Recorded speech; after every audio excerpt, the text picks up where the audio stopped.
একজন রাজা, উজির আর তার মন্ত্রী, এই তিনজন একটা পার্কে বসে আপনার হাওয়া খাচ্ছেন, উদ্যান বাগানে বসে আপনার হাওয়া খাচ্ছেন। এমন সময়তে এক বেটা ধুবা, ধুবা বোঝেন আপনারা? জি, ধুবা যারা জামা কাছে, ওই এক বেটা ধুবা সে তার গাধাকে সুন্দর করে গোসল করিয়ে জামা কাপড় পরিয়ে টানতে টানতে তিনি নিয়ে যাচ্ছেন হাটে বিক্রি করব বলে। রাজার চোখে পড়ে গেছে। রাজা ডেকে বলে, এই বেটা ধুবা, তুমি এই গাধা কোথায় নিয়ে যাবে? বলে, হুজুর সংসারে বড় অভাব পড়ে গেছে, তাই এই গাধাটাকে নিয়ে চললাম হাটে বিক্রয় করব বলে। তা বলছে, তোমার এই গাধা বেচে তোমার সংসারের অভাব অনটন দূর হবে? তা বলছে, কি বলেন কি হুজুর, এ গাধা যেমন তেমন গাধা নয়। বলছে, কেন রে? বলছে, এ গাধা খুব দামি গাধা। বলছে, কেন? বলছে, যদি আপনি মক্কা মদিনা যান তাহলে আপনার 1-1.5 লাখ টাকা খরচা হবে। বলছে, তা হবে। 1-1.5 মাস আপনার ব্যয় হবে। বলছে, তা হবে। বলছে, আমার গাধাটা এমন গাধা, যদি কোনো ব্যক্তি এই গাধার উপরে চাপে দিনে 5 বার, তো 5 বারই মক্কা মদিনা দেখতে পাবে। রাজা বলে, বিশাল ব্যাপার, গাধার উপরে চেপে মক্কা মদিনা দেখা যাবে? তো কই শর্ট শর্ট মানে গাধার উপরে চেপে দেখি। তা বলে, না হুজুর, হবে না। বলছে, কেন? বলছে, এর জন্য আবার শর্ত আছে। বলছে, গাধার পিঠে চাপবো তার আবার শর্ত?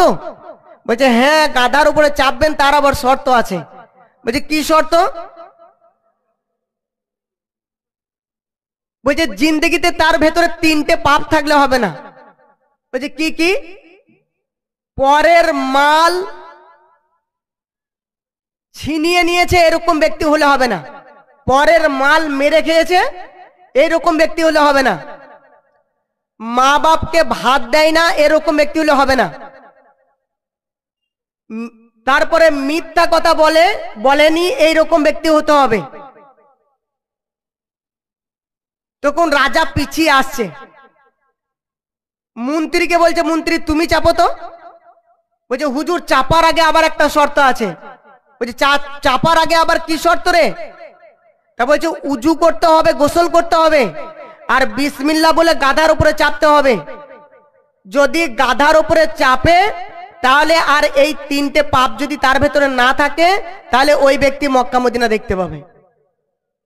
বলছে, ভালো মজা, তাহলে মন্ত্রী তুমি রেডি হয়ে যাও। মন্ত্রী উজু করলো, গোসল করলো, বিসমিল্লাহ বলে গাধার উপরে চাপলো। চাপার পরে দেখছে মন্ত্রী সামনের দিকে একটা বাঁশের ঝাড়, 2 দিকে আপনার পুকুরের পার, আর পেছনে রাজা লোকজন নিয়ে দাঁড়িয়ে আছে। ওপর দিয়ে তাকাইছে আসমান, নিচের দিকে তাকাচ্ছে জমিন। মন্ত্রী মনে মনে ভাবছে, যদি আমি বলি মক্কা মদিনা দেখতে পাচ্ছি না বা দেখতে পাচ্ছি না, তাহলে আমাকে বলবে তুমি কতজনের মাল তুমি মেরে খেয়েছো, আর জিন্দগিতে কত মিথ্যা কথা তুমি বলেছো, আর তুমি আমার মন্ত্রী আর তুমি মা বাপকে ভাত দাও না, তাহলে তো বিরাট মুশকিল হয়ে যাবে। ও মনে মনে মানে একটা কৌশল অবলম্বন করলো। কি? রাজামশাই বলছে, কি হে মন্ত্রী, মক্কা মদিনা কেমন দেখছো? তা বলছে, হুজুর আমি মক্কা মদিনা এত সুন্দর দেখছি, ওই কাবা ঘরে গিলাপ যেটা আছে ওটা নড়ছে, আর ওখান থেকে শীতল হাওয়া আসছে, আমি একটু হাওয়া নিচ্ছি। বলে, তুমি নেমে যাও। মন্ত্রী নেমে গেল। এরপরে চাপলো কে? উজির। উজির চাপার পরে মক্কা মদিনা দেখছে মনে হয়, না কি বলছেন? মক্কা মদিনা দেখছে। উজির উঠার পরও সে তাই দেখছে। সামনের দিকে আপনার বাঁশের ঝাড়, 2 দিকে আপনার পুকুরের পার, পেছনে রাজা দাঁড়িয়ে আছে, ওপর দিকে তাকাচ্ছে আসমান, নিচের দিকে তাকাচ্ছে জমিন। এবারে রাজা জিজ্ঞাসা করছে, কি ব্যাপারটা উজির, কেমন দেখছো? বলছে, হুজুর আপনার মন্ত্রী কি দেখেছে? বলছে, মক্কা আর মদিনা দেখেছে। বলছে, ওই দেখেন আমি মক্কা দেখতে পেয়েছি, আর ওই দেখেন মদিনা। মক্কা মদিনা দেখার পরে ওই দেখেন বাইতুল মুকাদ্দাসটাও দেখতে পাচ্ছি। রাজা মশাই বলছে তাড়াতাড়ি নাম, নাইলে আল্লাহর আরশ পর্যন্ত দেখে নিবি তো। এরপরে পালাকার, জি পালাকার বলেন, রাজার। রাজা মশাই উজু করলো, গোসল করলো, উজু গোসল করার পরে ওই গাধার উপরে চেপেছে। গাধার উপরে চাপার পরে বলে সুবহানাল্লাহ। সামনের দিকে তাকায় দেখছে মানে সেই বাঁশের ঝাড়, আর দুই দিকে পুকুরের পার। রাজা মানে লোকজন পেছনে দাঁড়িয়ে আছে, আসমান জমিন। রাজা মনে মনে ভাবে, যদি উজির দেখলো, মন্ত্রী দেখলো, আমি যদি এখন বলি যে না মক্কা মদিনা আমি দেখতে পাচ্ছি না, তাহলে বলবে কি রাজা মানে কত যে মিথ্যুক আর কতজনের মাল যে এ লুণ্ঠন করে নিয়েছে, ওর পিঠে মুড়া দিয়ে মানে বিচার করব আর এ দেশ থেকে অন্য দেশে পাঠিয়ে দেব। মাননীয় সুধী মণ্ডলী, রাজামশাই বলছে, ওই গাধা জিজ্ঞাসা করছে, গাধাওয়ালা ধুবা জিজ্ঞাসা করছে, রাজামশাই কেমন দেখছেন মক্কা মদিনা? তা বলছে কাবা ঘরটা রং করেছে নাকি বল দেখিনি। বলছে কেন? ওটা রং করে না হুজুর, ওটা হচ্ছে আপনার কালো গিলাপ চাদর, ওটা চাপানা আছে। বলছে ও তাতেও তো চকচক করছে। বলছে নামবেন না? বলছে না রে, একজন জমজমের পানি দিতে আসছে, একটু নি। তা বলছে একটু দেন আমাকে। বলছে না, তা দেওয়া হবে না, আমি নিজেই খাবো। তো আমার বলার বিষয় হচ্ছে যে, আমার বিষয় হচ্ছে ঈমান। আমি আপনাদেরকে বলতে চাইছি, এই যে তিনজন ব্যক্তি, এই তিনজনের ভেতরে ঈমান কারোর ভেতরে আছে? গাধাওয়ালার ঈমান আছে, উজিরের ঈমান আছে, মন্ত্রীর ঈমান আছে, একজনেরও আপনার ঈমান নেই। যার কারণে আমি প্রত্যেক জায়গাতে একটা কথা বলি, একটা মানুষ নামাজ পড়ে না কেন? তার ভেতরে ঈমান নেই। একটা মানুষ রোজা রাখে না কেন? তার ভেতরে ঈমান নেই। একটা মানুষ দান খয়রাত করে না কেন? তার ভেতরে ঈমান নেই।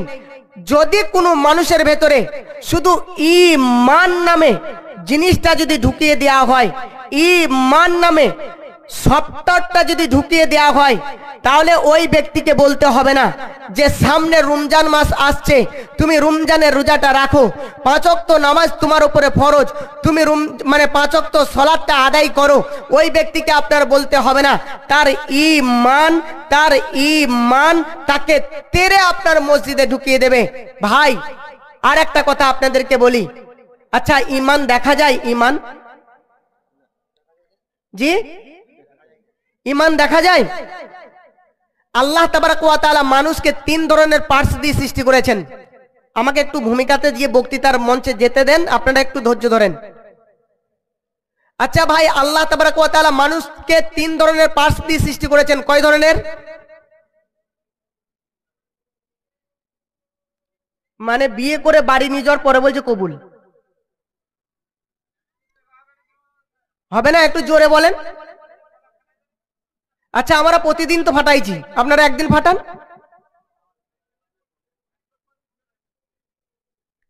আচ্ছা বেশ, একটু মানে কথা বললে বলতে ভালো লাগে। আল্লাহ তাবারক ওয়া তাআলা মানুষকে 3 ধরনের পার্টস দিয়ে সৃষ্টি করেছেন। একগুলো হচ্ছে আপনার বাহ্যিক, আর 2টা হচ্ছে আপনার আভ্যন্তরিক। আল্লাহ তাবারক ওয়া তাআলা মানুষকে বাহ্যিক ভাবে যেগুলো দিয়ে সৃষ্টি করেছেন, চুল, আপনার মোচ, দাড়ি, হাত, পা, কান, নাক, চোখ ইত্যাদি, এইগুলো আপনার বাহ্যিক ভাবে আল্লাহ তাবারক ওয়া তাআলা মানুষকে দিয়ে সৃষ্টি করেছেন। আর 2টা হচ্ছে আপনার আভ্যন্তরিক। 2টা আভ্যন্তরিক। একটাকে যদি আপনি কাটেন, চেরেন, ফাড়েন, তাহলে আপনি দেখতে পাবেন। দেখেন তো, যে আপনাকে যদি ফেরে দেওয়া হয়, আমার বুকটাকে যদি ফেরে দেওয়া হয়, তাহলে দেখতে পাবেন কি না? যদি আমার বুকটাকে এখন যদি চিরে দেওয়া হয়, ফেরে দেওয়া হয়, তো দেখতে পাবেন আমার বুকের ভেতরে কলিজা আছে, হাড় আছে, হাড় আছে। আপনার এই জিনিসগুলো দিয়ে আল্লাহ তাবারক ওয়া তাআলা মানুষকে সৃষ্টি করেছেন। আর একটা পার্টস দিয়ে আল্লাহ তাবারক ওয়া তাআলা সৃষ্টি করেছেন, যেটা যদি আপনি চিরে দেন, ফেরে দেন, পা থেকে নিয়ে মাথা পর্যন্ত যদি টুকরা টুকরা টুকরা টুকরা টুকরা টুকরা যদি বানিয়ে দেন, তবুও পর্যন্ত সেই জিনিসগুলো দেখতে পাবেন না। অথচ প্রত্যেকটা মানুষের ভেতরে আছে, শুধু আছে নয় 100% আছে। দেখেন তো, আপনাকে আমি বলতে চাইছি এই জিনিসগুলো প্রত্যেকটা মানুষের ভেতরে আছে কিনা। রাগ প্রত্যেকটা মানুষের ভেতরে আছে, কান্না প্রত্যেকটা মানুষের ভেতরে আছে, হিংসা প্রত্যেকটা মানুষের ভেতরে কম বেশি আছে, ঈমান প্রত্যেকটা মানুষের ভেতরে কম বেশি আছে, ভয় প্রত্যেকটা মানুষের ভেতরে আছে। কিন্তু আপনি যদি আমাকে বলেন আপনার রাগটা কেমন, আমি ওইভাবে দেখব যেইভাবে আপনার চুলটাকে দেখছি, তাহলে এটাকে দেখানো সম্ভব নয়। যদি আপনি বলেন যে আপনার ভয়টা, আপনার ইমানটা, ওইভাবে দেখব যেভাবে বুকটাকে ফেরে দিয়ে কলিজাটাকে যেভাবে আপনার দেখা যাচ্ছে, ওইভাবে আপনার ইমানটাকে দেখব, তো আপনার দেখতে পাওয়া যাবে না। কিন্তু কম বেশি সকলেরই ভেতরে আপনার ইমান আছে। আর এই ইমানটা যদি কোনো মহিলার ভেতরে, কোনো পুরুষের ভেতরে যদি ইমানটা যদি ঢুকে যায়, তো তার সমস্ত সব কিছু আপনার ঠিক হয়ে যাবে। যার কারণে আমাদেরকে সর্বের প্রথম ইমানটা আমাদের ভেতরে নিয়ে আসতে হবে। মাননীয় সুধী মণ্ডলী, হে বাবক ভেবে দেখো, হে বাবক ভেবে দেখো, এ বসে নিরালায় শান্তি কেন নাই রে দুনিয়ায়।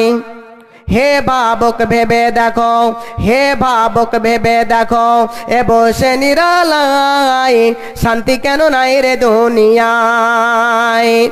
খাঁটি মুমিন নাইকো দেশে, মুসলিম বেড়াই কাফের বেশে, কথা বার্তা ব্যবহারে এ বেদিনে বোঝা যায় শান্তি কেন নাই রে দুনিয়ায়। হে বাবক ভেবে দেখো, হে বাবক ভেবে দেখো, এ বসে নিরালায় শান্তি কেন নাই রে দুনিয়ায়। নামাজে রোজা কেউ করে না, সত্য কথা কেউ বলে না। নামাজে রোজা কেউ করে না, সত্য কথা কেউ বলে না। মিথ্যা আর চুগলখড়ি করিয়া বেড়ায় শান্তি কেন নাই রে দুনিয়ায়।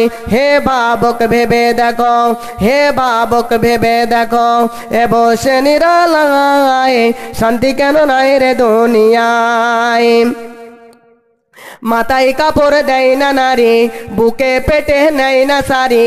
মাথায় কাপড় দেয় না নারী, বুকে পেটে নেয় না সারি।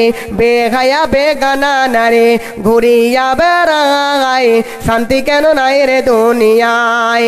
হে বাবক ভেবে দেখো, হে বাবক ভেবে দেখো, এ বসে নিরালায় শান্তি কেন নাই রে দুনিয়ায়।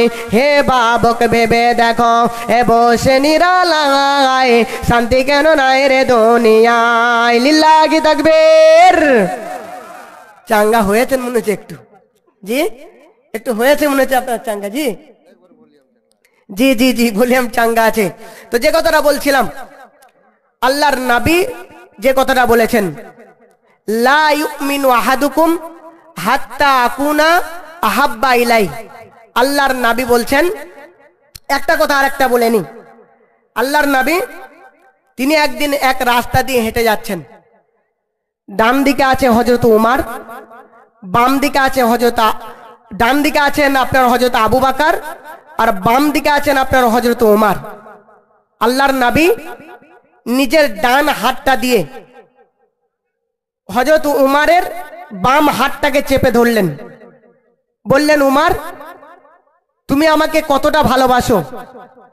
বলে, ইয়া রাসূলুল্লাহ, আমার বাড়ি গাড়ি, আমার জমি জায়গা, আমার স্থবর অস্থবর যা আছে আমি সব চাইতে আপনাকে বেশি ভালোবাসি। এই কথাটা যখন বললেন, সঙ্গে সঙ্গে আল্লাহর নবী হাতটা ছেড়ে দিলেন, দিয়ে বললেন, উমর তুমি এখনো পর্যন্ত পরিপূর্ণ মুমিন হতে পারোনি। হযরত উমর তিনি থতমত খেয়ে গেলেন। বললেন, ইয়া রাসূলুল্লাহ, আমি কি করলে পরিপূর্ণ ঈমানদার হতে পারবো? কি করলে পরিপূর্ণ মুমিন হতে পারবো? আল্লাহর নবী তিনি বললেন, লা ইউমিনু আহাদুকুম হাত্তা আকুনা আহাব্বা ইলাই। তুমি অতক্ষণ পর্যন্ত পরিপূর্ণ মুমিন হতে পারবে না পরিপূর্ণ ঈমানদার হতে পারবে না যতক্ষণ না পর্যন্ত তুমি তোমার পিতা এবং পুত্র চাইতে আমাকে তুমি বেশি না ভালোবাসতে পেরেছো, যতক্ষণ না পর্যন্ত তুমি তোমার নিজের নফসের চাইতে তুমি বেশি আমাকে না ভালোবাসতে পেরেছো। মাননীয় সুধী মণ্ডলী, এবারে আসুন আল্লাহ তাবারাক ওয়া তাআলা তিনি কি বলছেন, উদউনি আস্তাজিব লাকুম। আল্লাহ তাবারাক ওয়া তাআলা বলছেন তুমি আমাকে ডাকো, আমি তোমার ডাকে সাড়া দেবো। চলেন আমরা সকলেই আল্লাহকে ডাকি। আল্লাহ, আমাদের সংসারে বড় অভাব, আল্লাহ তুমি আমাদেরকে 1 লাখ করে টাকা দাও। সকলেই চাইলাম, সারা রাত ধরে চাইলাম, সকাল বেলায় কিছু নেই। আল্লাহ তাবারাক ওয়া তাআলা দিলেন না, নাকি আমি আল্লাহ তাবারাক ওয়া তাআলার কাছে চাইতে পারলাম না, কোনটা? তাহলে এই চাওয়ার প্রসেসটা আমাকে আপনাকে গ্রহণ করতে হবে। আল্লাহ তাবারাক ওয়া তাআলা কি বলছেন, বিসমিল্লাহির রহমানির রহিম, তাতাজাফা জুনুবুহুম আনিল মাজাজি'i ইয়াদউনা রাব্বাহুম খাওফান ওয়া তামা'আন ওয়া মিম্মা রাযাকনাহুম ইউনফিকুন।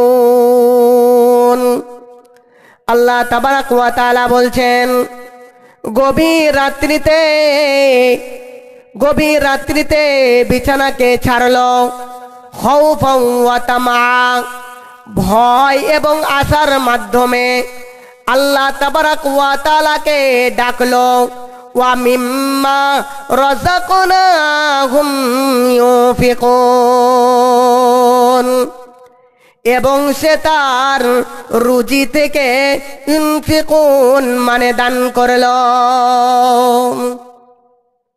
ভাই, ভয় এবং আশার মাধ্যমে আল্লাহকে ডাকতে হবে। এই ভয়টা আজ আমাদের কাছে আছে না চলে গেছে? নেই আমাদের কাছে, আমাদের কাছ থেকে চলে গেছে। আগেকার যুগে মাস্টারদেরকে দেখে ছাত্ররা ভয় করতো, করতো কি করতো না?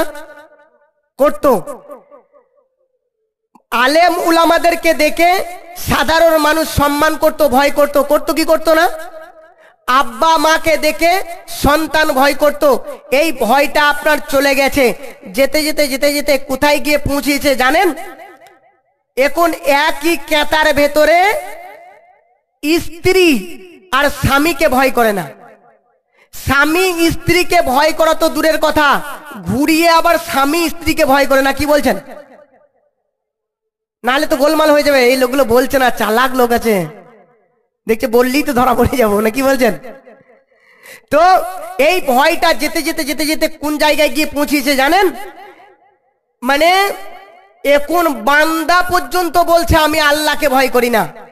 মাননীয় সুধী মণ্ডলী, আচ্ছা একটা ফতোয়া দেন। আপনারা চুপ করে বসে আছেন, মুখটা খুলবেন, একটা ফতোয়া দেন। আচ্ছা, চা হালাল না হারাম? ফতোয়া দেন তো একবার। জি, চা হালাল না হারাম? একটু জোরে বলেন। হালাল। আচ্ছা, যদি বাঁ হাতে খাওয়া যায় সেটা হালাল হবে? হারাম হবে? সিগারেট হালাল না হারাম? যদি ডান হাতে খাওয়া যায়, ডান হাতে খেলে হালাল হবে না, হারাম হবে? আচ্ছা, অনেকে দেখবেন চায়ের দোকানে চা খায়, চাটা হচ্ছে হালাল জিনিস, সেটা ধরবে দেখবেন বাম হাতে, আর সিগারেটটা হারাম জিনিস, সেটা ধরে আপনার ডান হাতে। বাঁ হাতে একটা চায়ের চুমুক নেই, আর ডান হাতে দেখবেন একটা সিগারেট। আপনারা সুকটান বোঝেন? সুকটান বোঝেন? সুকটান দেখবেন, মানে একটা চোখ বন্ধ করে দিয়ে আপনার টানটা মারবে। অনেকে হয়তো বলবেন মৌলানা সাহেব আপনি খেয়েছেন? আমি না খেলে আমি তো দেখেছি রে বাবা। তো দেখবেন আবার সে সিগারেটটা দেখবেন সোজাসুজি ধরবে না, এইভাবে ধরবে না, এইভাবে অ্যাঙ্গেল করে ধরবে আবার। তো বাঁ হাতে একটা চায়ের চুমুক নেই, আর ডান হাতে সিগারেটের একটা সুকটান নেই। সুকটান নিয়ে আকাশের দিকে ধুমাটাকে ছেড়ে দিয়ে বলে আমি কোনো শালাকে ভয় করি না। এরকম লোক আছে নাকি আপনাদের দিকে? যদি কোনো ব্যক্তি সে যদি বলে যে আমি কাউকে ভয় করি না, তো পৃথিবীতে ভয় নেই দুইজন ব্যক্তির। কয়জন? পৃথিবীতে ভয় নেই দুইজন ব্যক্তির। এক, যে পাগল, পাগলের আপনার ভয় নেই, রোডে আপনার দাঁড় করিয়ে দেবেন, গান গিয়ে আপনাকে শুনিয়ে দেবে, ডাম্পার আসছে না লরি আসছে তার কোনো খবর থাকবে না। আর নাম্বার দুই, শিশু যে নাবালক, একটা মার্বেল দেবেন মুখে দেবে, বিস্কুট দেবেন মুখে দেবে, বিষ দেবেন মুখে দেবে। ভয় নেই শুধু এই দুইজন ব্যক্তির, বাদ বাকি পৃথিবীতে সকলেরই ভয় আছে। এখন যদি কোনো ব্যক্তি বলে যে আমি কাউকে ভয় করি না, তাহলে ওই ব্যক্তিকে বলেন যে ভাই হয় তুমি পাগল, আর না হলে তোমার এখন বয়স হয়নি ভয় করার মতো। জি, তাহলে এই ভয়, ভয় আর ঈমান কিরকম সম্পর্ক দেখেন। যেমন একটা আত্মা আর একটা দেহ, যে দেহতে আপনার আত্মা আছে সে দেহতে আপনার ভয় আছে, আর যে দেহতে আপনার ভয় আছে সেই দেহতে আপনার আত্মা আছে। এখন যদি কোনো আত্মা কোনো দেহতে না থাকে তাহলে পারা সেই দেহটা অচল, সে দেহটা আপনার কোনো কাজের নয়। ঠিক অনুরূপ ভাবে যে দেহতে আপনার ভয় আছে তার ঈমান আছে, আর যার ঈমান আছে তার আপনার ভয় আছে। মাননীয় সুধী মণ্ডলী, এবারে আসুন আল্লাহ তাবারাক ওয়া তাআলা তিনি কি বলছেন। বিসমিল্লাহির রহমানির রহিম। ওয়া ইযা ক্বিলা লাহুম আমিনু কামা আমানান নাস। আল্লাহ তাবারাক ওয়া তাআলা বলছেন, ও মালদার মুসলমানেরা, তোমরা কি ঈমান আনতে চাইছো? তোমাদের অন্তরের ভেতরে তোমরা কি ভয় আনতে চাইছো? তাহলে কামা আমানান নাস, ওই মানুষগুলোর মতো তোমরা ভয়কে নিয়ে আসো। দুইটা স্যাম্পল আমি এবার আপনাদের সামনে তুলে ধরছি। এক, আমাদের প্রাণ প্রিয় নবী, যে নবীর আগের গুনাহ মাপ, পিছের গুনাহ মাপ, যে নবীর জন্য বলা হয়েছে ওয়া ইন্নাকা লাআলা খুলুকিন আযীম, যার জন্য বলা হয়েছে আপনার কবরে নবী, হাসরে নবী, ফুলসরাতে নবী। এই নবীটা মানে কেমন ঈমান ছিল আর কেমন ভয় ছিল একটুখানি লক্ষ্য করুন। আল্লাহর নবী জনাবে মুহাম্মদ রাসূলুল্লাহ সাল্লাল্লাহু আলাইহি ওয়াসাল্লাম তিনি একবার হযরত উমরকে ডেকে বলছেন, হযরত আবু বকরকে ডেকে বলছেন, ও আবু বকর, ও উমর, শোনো শোনো, আমি যখন সূরা হুদকে তেলাওয়াত করি রে আবু বকর, আমি যখন সূরা নাবাকে তেলাওয়াত করি, বিসমিল্লাহির রহমানির রহিম, আম্মা ইয়াতাসাআলুন আনিন নাবাইল আযীম আল্লাযী হুম ফীহি মুখতালিফুন কাল্লা সায়ালামুন সুম্মা কাল্লা সায়ালামুন। ও উমর, ও আবু বকর, আমি যখন এই সূরাগুলোকে আমি তেলাওয়াত করি তখন মনে হয় যেন আমার ভেতরটা ভাইব্রেশন শুরু হয়ে গেছে, কম্পন শুরু হয়ে গেছে। মনে হচ্ছে যেন আমার বয়সটাকে কেউ কাটতে কাটতে কাটতে কাটতে কবরের দিকে নিয়ে চলে যাচ্ছে।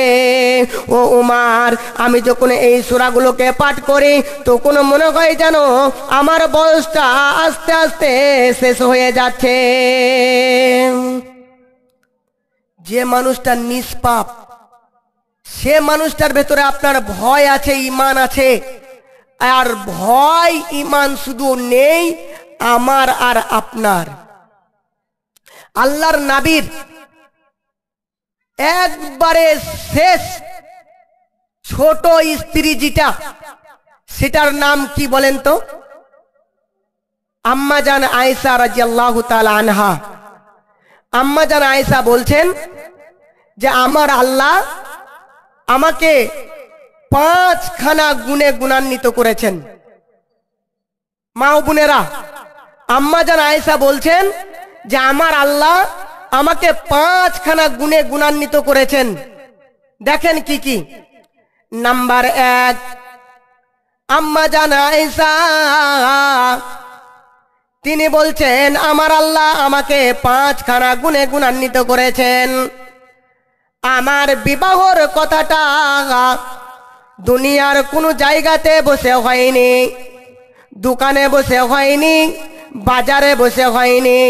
আমার গুনার কথাটা আমার আল্লাহ স্বয়ং আরশে বসে জিবরাইলের মারফতে আমার আল্লাহ আমাকে জানিয়েছেন। নাম্বার 2, আম্মা জান আয়েশা বলছেন আমার আল্লাহ আমাকে গুণে গুণান্বিত করেছেন যেদিনকে আল্লাহর নবী আমার সঙ্গে শুয়েছিলেন, আমার কেতাতে শুয়েছিলেন, আমার বিছানাতে শুয়েছিলেন। এমন সময়তে আল্লাহর নবীর মিরাজ হয়েছে। নাম্বার 3, আমার আল্লাহ আমাকে গুণান্বিত করেছেন যেদিনকে আমার জাঙের ওপরে আল্লাহর নবী মাথাটা রেখে দিয়েছিলেন। যেদিনকে আল্লাহর নবী আমার জাঙের ওপরে মাথাটা রেখে দিয়েছিলেন সেদিনকে কোরআনের আয়াত অবতীর্ণ হয়েছে। নাম্বার 4, আমার আল্লাহ আমাকে গুণে গুণান্বিত করেছেন যেদিনকে আল্লাহর নবী দুনিয়া ছেড়ে যিনি বিদায় নেবেন সেদিনকে আমি আয়েশা আমার বুকের ওপরে মাথাটা রেখে শেষ নিঃশ্বাস তিনি ত্যাগ করেছেন। নাম্বার 5, আল্লাহর নবী যে জায়গাতে শুয়ে আছেন ওই জায়গাটা হচ্ছে আপনার বিছানা, ওই বিছানাটা হচ্ছে আমার বিছানা। এই রকম একটা মহিলা যাকে মুহাদ্দিসিন বলা হয়, এই মহিলাটা একদিন ঘরের ভেতরে বসে আছেন আর আল্লাহর নবী তিনি ঘরের ভেতরে ঢুকছেন আর আম্মা জান আয়েশা তিনি ভিবরিয়ে কাঁদতে শুরু করেছেন। আল্লাহর নবী জিজ্ঞাসা করলেন, আয়েশা তুমি কান্না কেন করছো? তোমাকে দুনিয়াতে কে ছোট বড় কথা বলল? কে তোমাকে আঘাত দিল? কে তোমাকে দুঃখ দিল?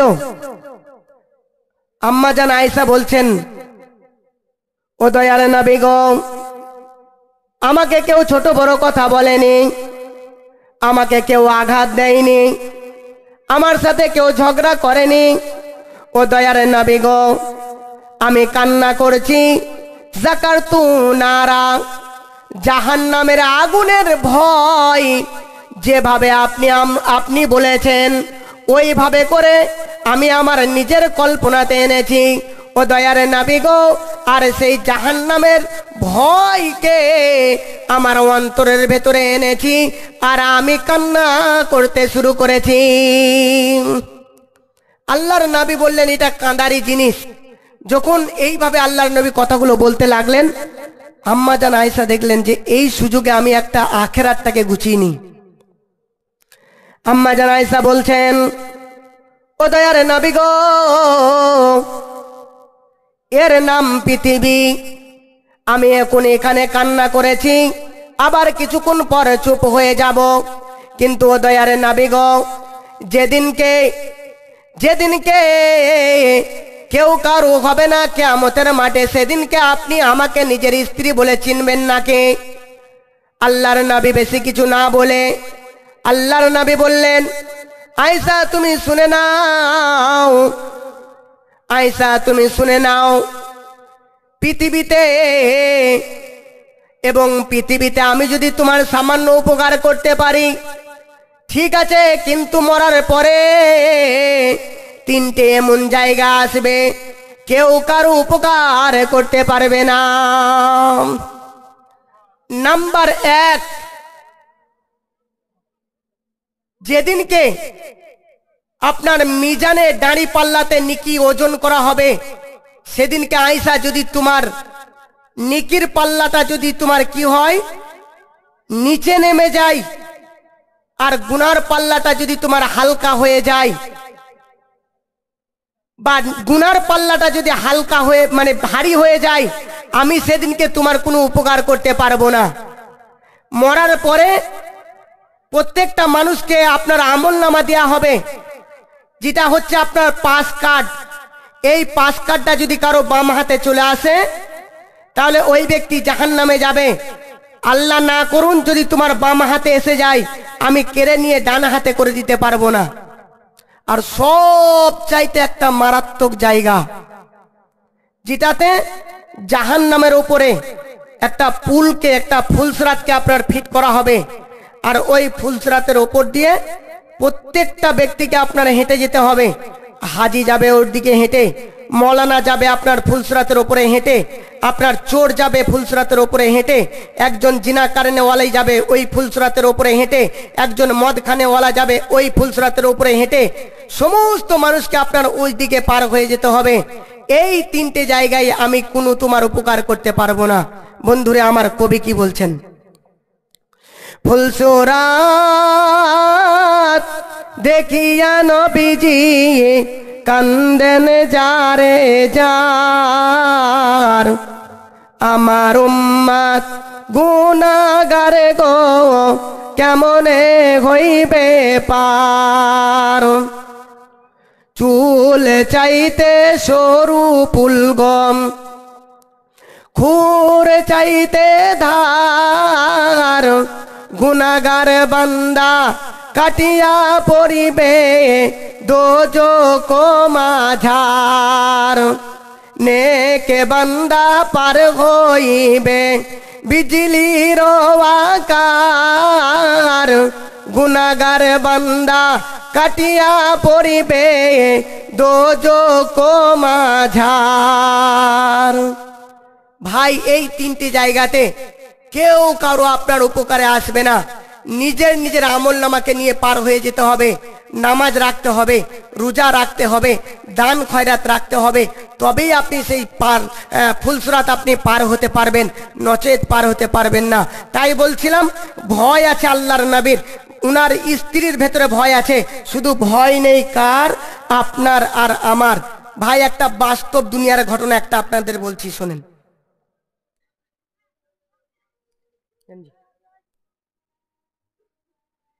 একটা বাস্তব ঘটনা আপনাদেরকে বলছি, শোনেন।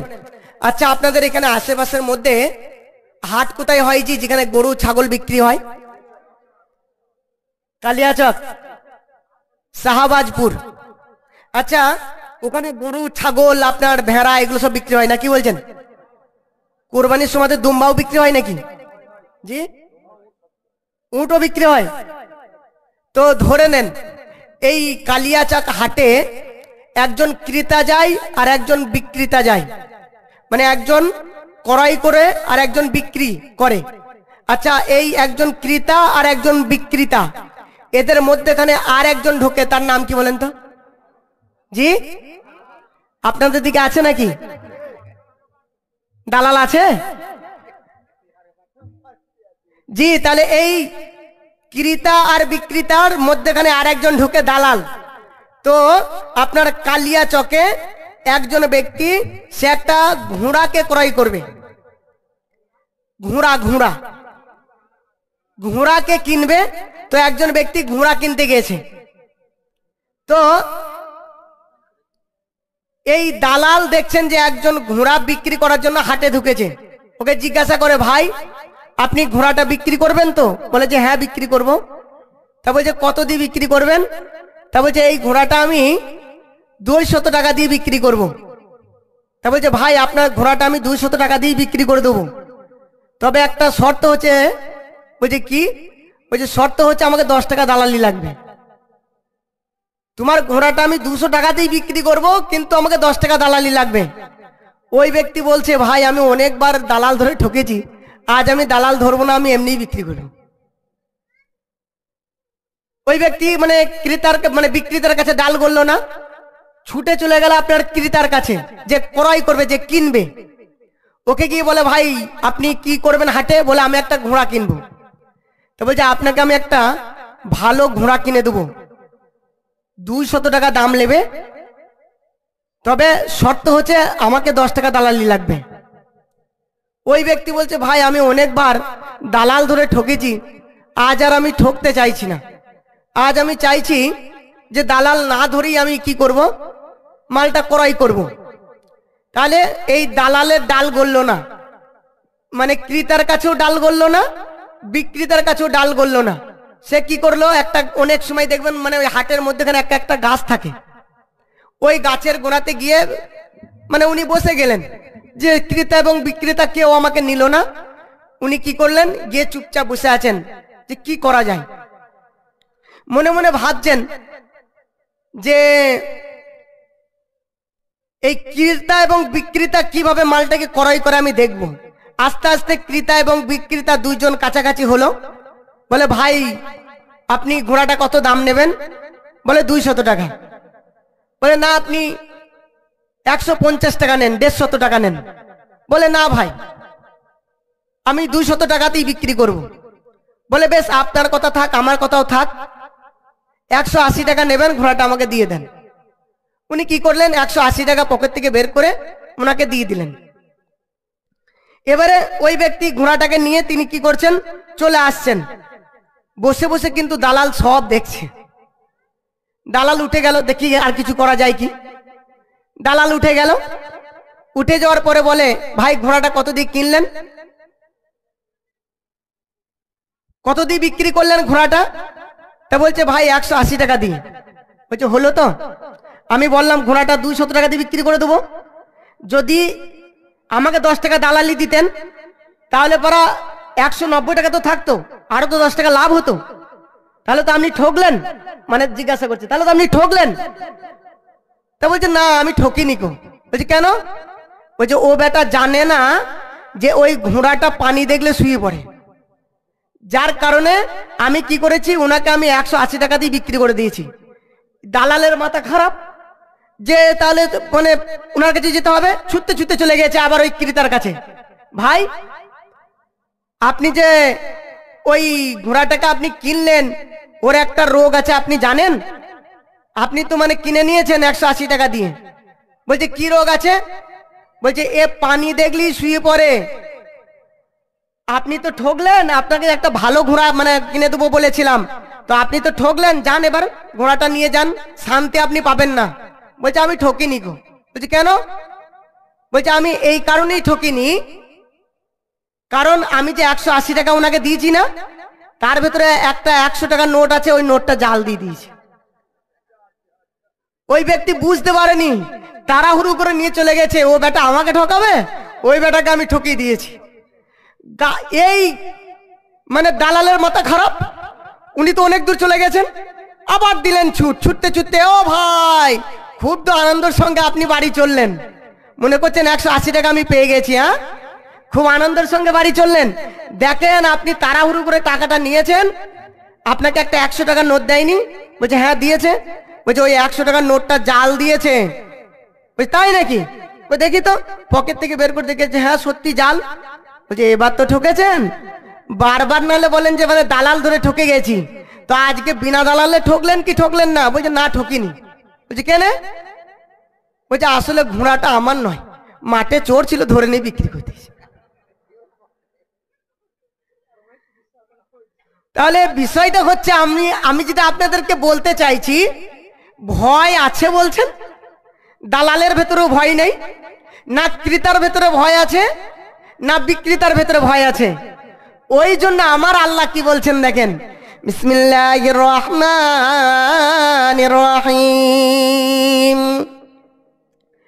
ওয়াইদা কিলা লাহুম আমিনু কামা আমানান নাস।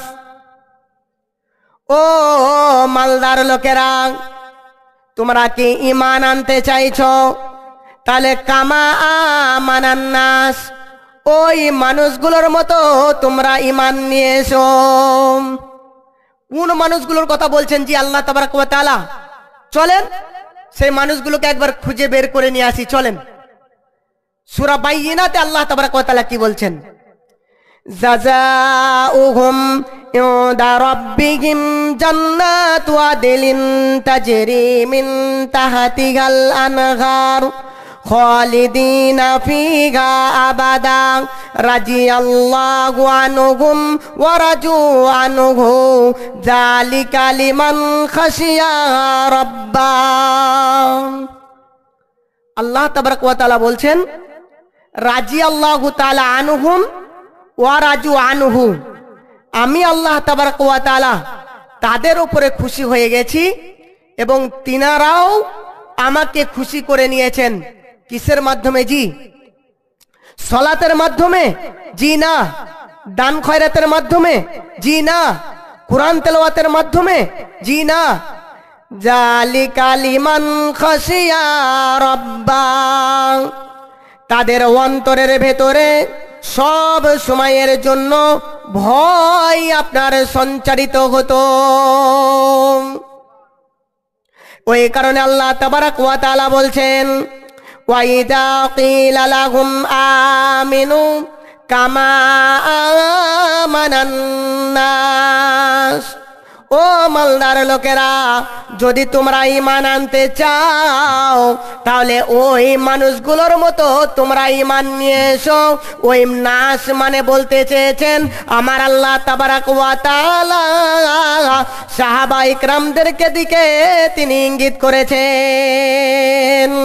হয়নি, হবে না, হতে পারে না আমার নবীর সঙ্গে কারো তুলনা, হয়নি, হবে না, হতে পারে না আমার নবীর সঙ্গে কারো তুলনা। হায়রে তুলনা তো দূরের কথা, ছায়াও মেলে না। হয়নি, হবে না, হতে পারে না আমার নবীর সঙ্গে কারো তুলনা। হয়নি, হবে না, হতে পারে না আমার নবীর সঙ্গে কারো তুলনা। ইউসুফ নবীকে দেখে যারা আঙুল কেটেছে তারা কি আমার নবীর রূপ দেখেছে? ইউসুফ নবীকে দেখে যারা আঙুল কেটেছে তারা কি আমার নবীর রূপ দেখেছে? দেখতো যদি কেটে দিত কলিজাখানা। হয়নি, হবে না, হতে পারে না আমার নবীর সঙ্গে কারো তুলনা।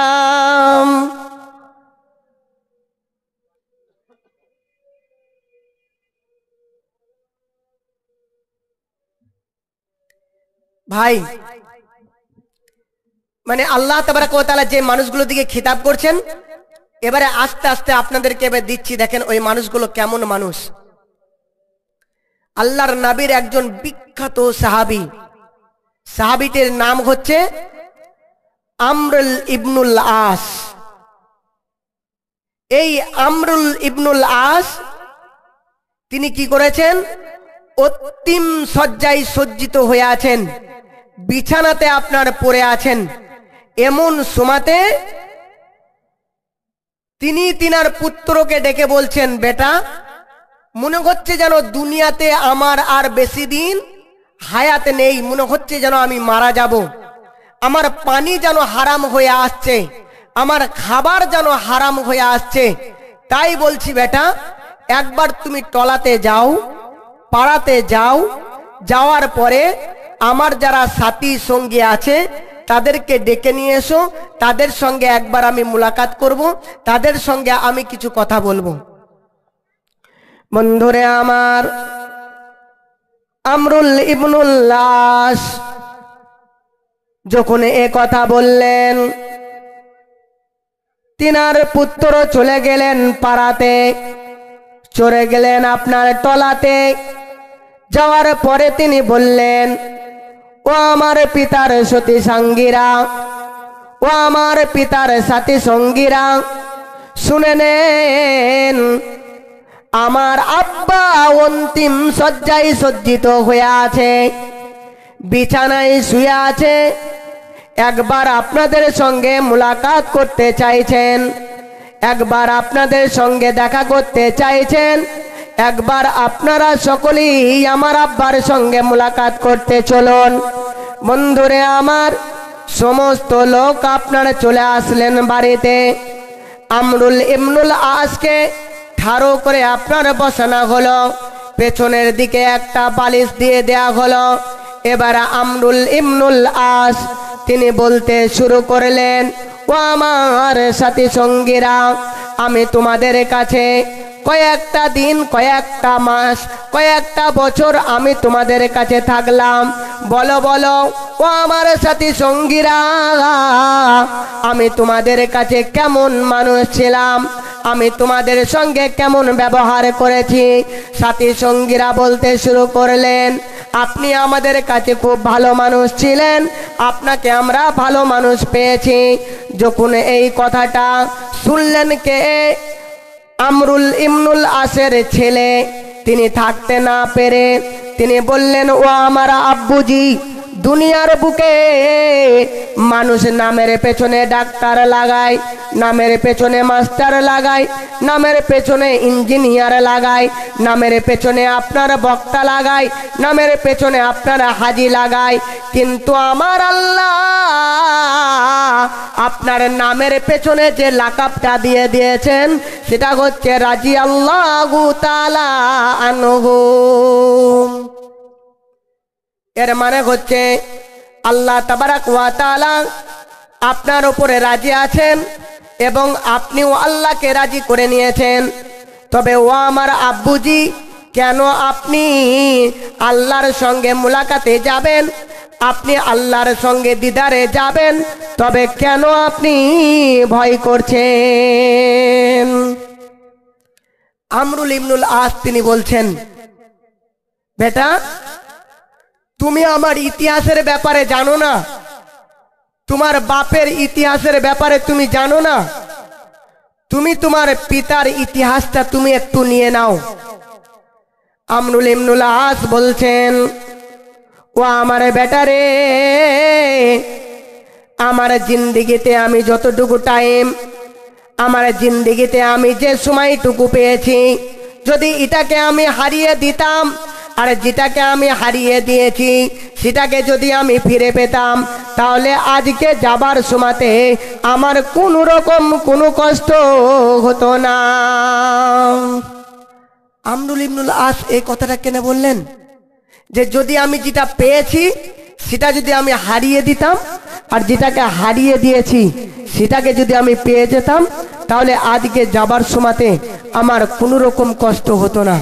কারণ এই আমরুল ইবনুল আস তিনি ইসলাম ধর্ম গ্রহণ করার আগে তিনি বলছেন যে একজন ব্যক্তি যখন মদ খায় আর মদ খাওয়ার পরে তার ব্রেন যেরকম উল্টো পাল্টা হয়ে যায়, ঠিক অনুরূপভাবে আমার ব্রেনটা সব সময়ের জন্য উল্টো পাল্টা হয়ে থাকতো। আমি সব সময়ে খাপ থেকে তলোয়ার খুলে রেখে দিতাম, কখন আমি মুহাম্মদকে পাবো তার ঘাট থেকে আমি গর্দানটাকে আলাদা করে দেব। সব সময় আমি লাঙ্গা তলোয়ার আমি নিয়ে ঘুরে বেড়াতাম।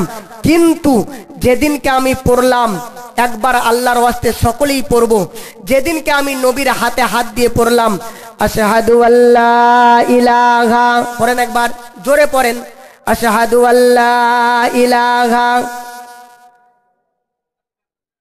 জলসা শেষ হয়ে যাবে জি, কথা যে বলে না। আল্লাহর সাক্ষীটাও আপনারা যদি এত কুণ্ঠিত বোধ করছেন, আস্তে আস্তে বলবেন মৌলানা সাহেব বলছি তো বলছি, বললে কি হবে? যতগুলো মানুষ আছেন গুম গুম গুম গুম করে আওয়াজ দেবে একটা। দেন আল্লাহকে, আমার আল্লাহকে খুশি করার উদ্দেশ্যে বলুন, আশহাদু আল্লা ইলাহা ইল্লাল্লাহু ওয়া আশহাদু আন্না মুহাম্মাদান আবদুহু ওয়া রাসূলুহু। যেদিনকে আমি এই কালমাটা পড়ে নিলাম, আমার নবীর হাতের সঙ্গে হাত মিলিয়ে নিলাম, সেদিন থেকে আমার দিনটা ছিল অতি সামান্য, অতি অল্প।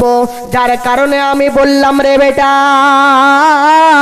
আমি যে দিনটা পেয়েছি যদি সেটাকে আমি হারিয়ে দিতাম, আর যেটাকে আমি হারিয়ে দিয়েছি যদি সেটাকে আমি পেয়ে যেতাম, যেতাম তাহলে আজকে যাবার সময়তে আমার এতটুকু পর্যন্ত কষ্ট হতো না।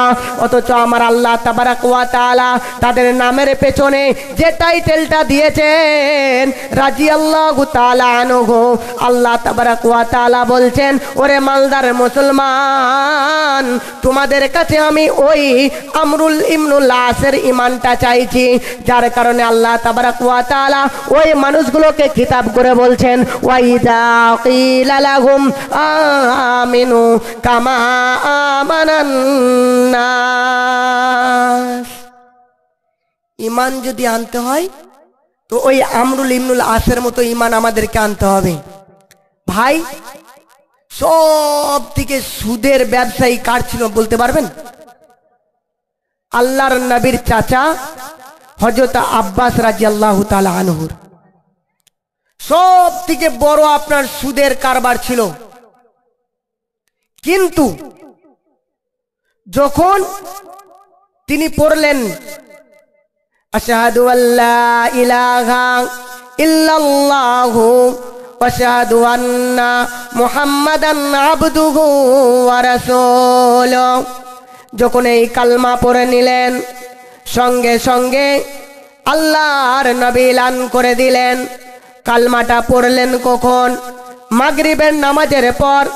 আব্বাস রাদিয়াল্লাহু তাআলা আনহু তিনি কি করলেন? কালমা পড়লেন। আর আল্লাহর নবী ইশার নামাজের পরে তিনি আপনার এলান করে দিচ্ছেন, ও মক্কা এবং মদিনার লোকেরা, আমার হিতাকাঙ্ক্ষী চাচা, আমার প্রাণ প্রিয় চাচা, আমার রক্তের মানুষ, সে আজকে কি করেছে? কালমা পড়েছে। শুনে রেখে দাও ও মক্কা এবং মদিনার লোকেরা, শুনে রেখে দাও, আমার চাচা আগে সুদের সঙ্গে লেনদেন ছিল, সুদের সঙ্গে কারবার ছিল। আজ আমার চাচা ইসলাম ধর্ম গ্রহণ করেছে। আর এই খুশিতে আজ আমি বলছি, আমার চাচাকে তোমাদেরকে আর সুদ লাগবে না। তোমরা কি করবে? আমার চাচাকে আসল টাকাটা তোমরা দিয়ে দেবে। এই কথাটা যখন বললেন, সঙ্গে সঙ্গে কিছু মুনাফিক চলে গেল আব্বাসের কাছে। আব্বাস, তুমি কি জানো খবর? বলে কি?